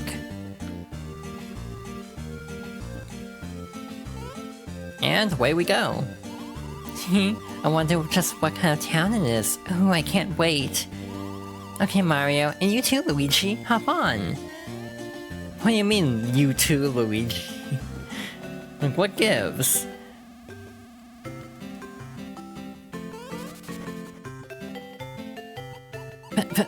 Princess Peach, is that you, Your Highness? We'd heard you were coming from Toastworth, but so soon. We're so honored you've come all the way here. And over there we have the superstar Mario. And Luigi, are you for real? We don't deserve such an incredible honor.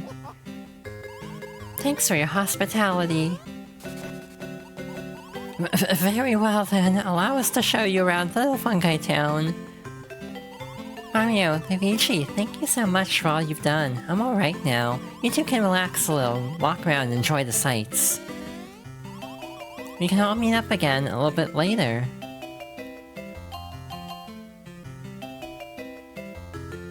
Did I miss a thing?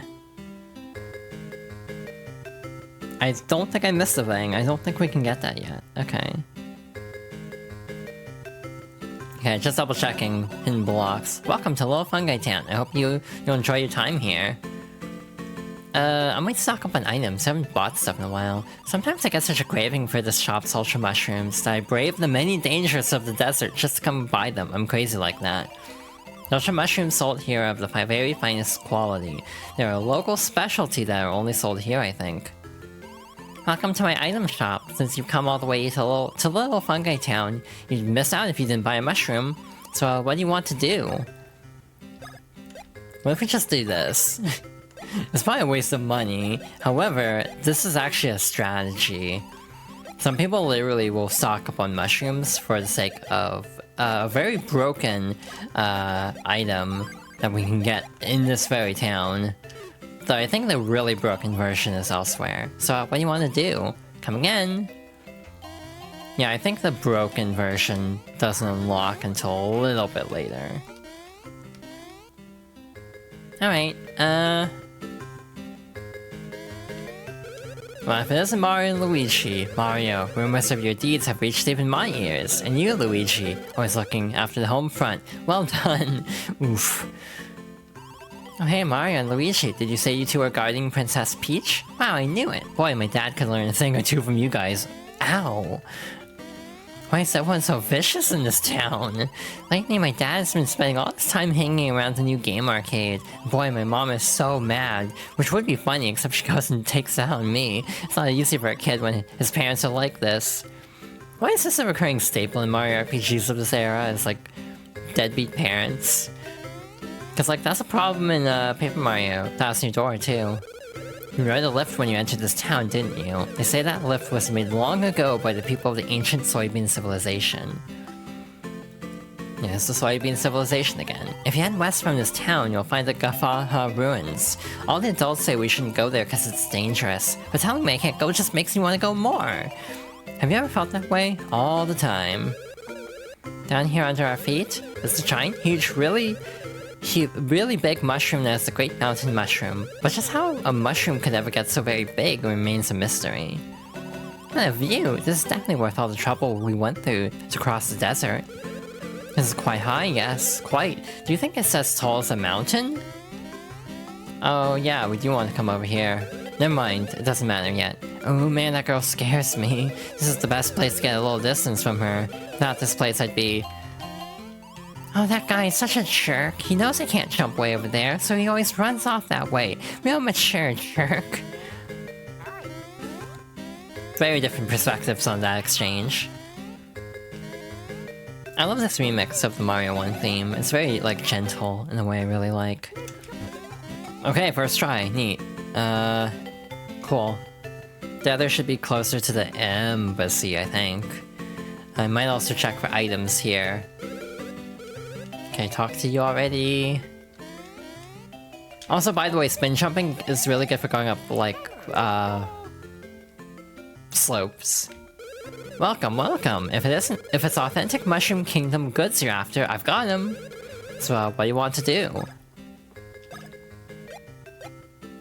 One mushroom made back home from Koopa shells. More mushrooms make these luckier. So, a lot of items in this game have a gimmick where... Okay, this is the best one we have. More mushrooms mean more damage. So basically this gives you additional damage for every mushroom you have in your inventory. So a lot of people just buy like 99. So what do you want to do? Come again. So for example, if I recall correctly, it counts super mushrooms too. So the maxed out build in this game, to what I recall, is to buy mushrooms, super mushrooms, like ultra mushrooms, just have all of those. And then your damage will be like absurd, and you'll just steamroll everything, no problem.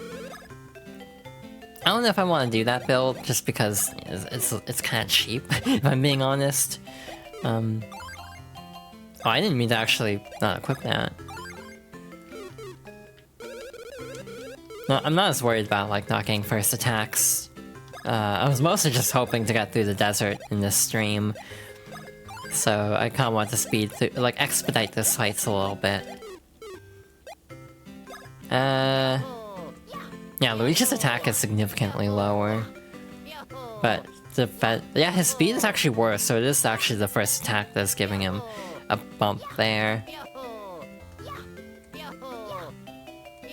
I'm just kind of comparing.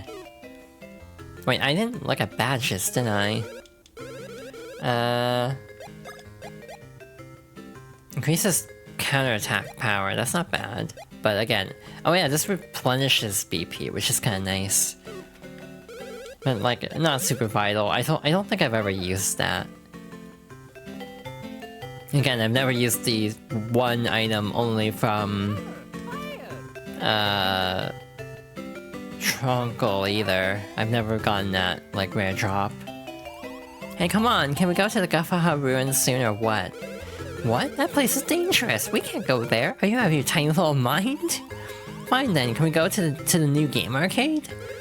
What? There are dangerous guys there. We can't go there. Are you crazy or what? What a party pooper. Wow, that's quite a commotion over there. Wonder what it is. Alright, let's check it out. Invents the shroom. This unique mushroom is a mix of one-up mushrooms and stars from the Mushroom Kingdom. Come now, don't you crave an invents the shroom? Play to win. See inside for more details. Invents the shroom, you say? I wonder if it tastes good. If I eat an invents the shroom, maybe my skin will clear up. I wonder if my birthmarks and freckles will go away. One of the use for invincibility is like clearing like freckles.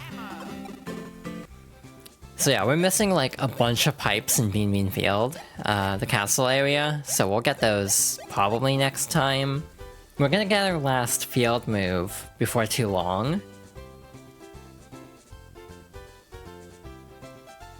I'm just thinking, wait, we didn't get the pipe in... We never got the pipe in Choco Woods. That's very unfortunate, because that means we have to walk all the way back there next time. Actually... You know, again, given that I'm going longer anyway, I'm gonna do that now, just to get it out of the way, I think. So I don't forget next time, because having a warp though will be very helpful. And again, since I was thinking that would take about half an hour and it only took like...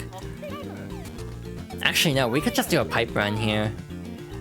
Real quick, just try to unlock all the warp pipes that we're missing. Yeah, I think that's what we'll do. One should be up here. You need to bury Luigi for this one. That sounds very dark out of context. The Luigi dunk, as if Luigi does not get dunked on enough in this franchise. Again, it is specifically Mario and Luigi that dunks on Luigi a lot, disproportionately to other Mario games. Alrighty, there's stuff over there, too. There's a 99 dunk rating, ain't that the truth? I'll leave the rock so I know I didn't get that yet. So I'll probably forget, to be honest. There's a bunch of secret grottos too that we can explore, which we'll probably do as soon as we get the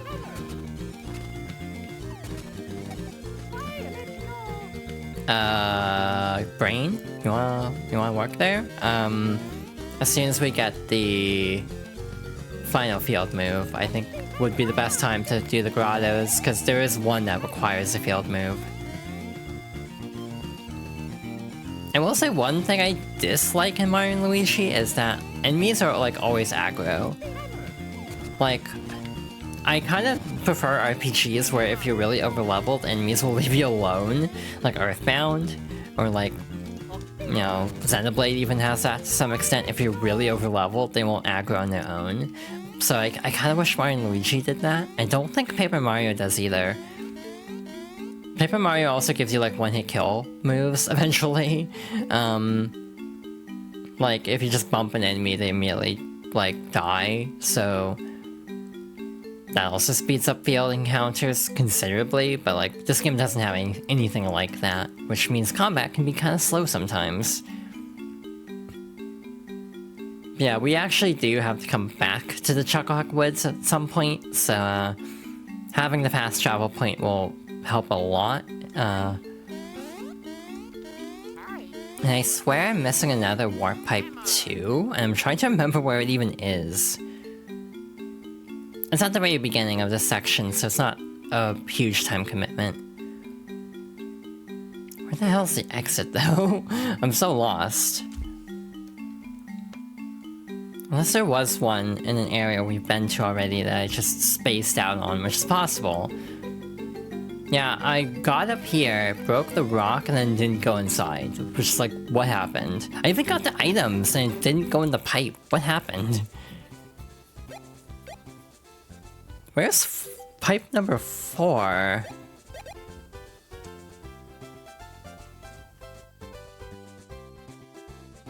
But that's the only other one we're missing.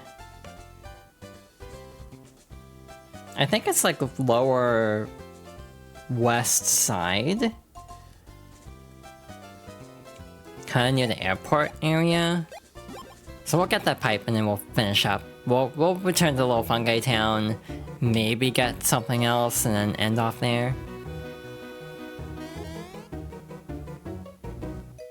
And then next time we'll do a lot of story stuff and then some side activities. Yeah, I think it's actually east of here. The song is very good though. I already praised it quite a bit last time, but I do love this song. Here it is. Again, we definitely have enough Choco Beans by now, but might as well grab them if it's not too much of a hassle. I did pass by a couple on a ledge or two, which is like, yeah, that's kind of getting to the point of being a little bit of a hassle, so we'll save that for later. So I'm gonna do the minigame off screen over here, probably, to get a bunch of P-Beans. I might advance Swing Bros, or at least get close to it. And then we will continue on from there. Oh, that's the pipe I'm missing. I'm like, which one am I forgetting about? It's like, oh, that explains a lot.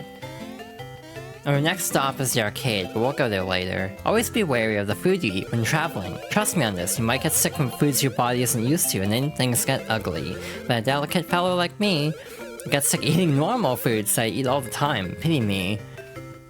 Yeah, mood. Psycho Kamek has become obsessed with his hobby, hypnosis. In fact, he now brings someone in every day and attempts his weird little hypnotisms. You are slowly becoming more and more mushroomy. You are becoming a toad. I am already a toad. Good job. I think they changed this character in Superstar Saga 3DS. I think he's a different character from Dream Team. Interesting bit of like sprite reuse. The Mushroom Embassy is just up ahead. I think the final hidden block here should be up on these mushrooms. I don't know how to get up on the mushrooms. Mushroom maintenance is one of the responsibilities of us residents. When a mushroom gets this big, maintaining it is tough. Ah, here we go. So spin all the way over, like so. And yep, there it is. You can also jump on the little thing here. Very cool Easter egg. Hello, Princess Peach is in the room up ahead on the right. I'm new here and I'm nervous. Oh yeah, it feels like all the attendant toads are nervous here. Just like me, for real, for real. For a brief moment, I'm like, did I select the right overlay? Because I do have a 16:9 overlay that sort of would also work, given that this is the Switch version. But all you're missing is like the little like gray background that they always have on these. You're not really missing anything at all.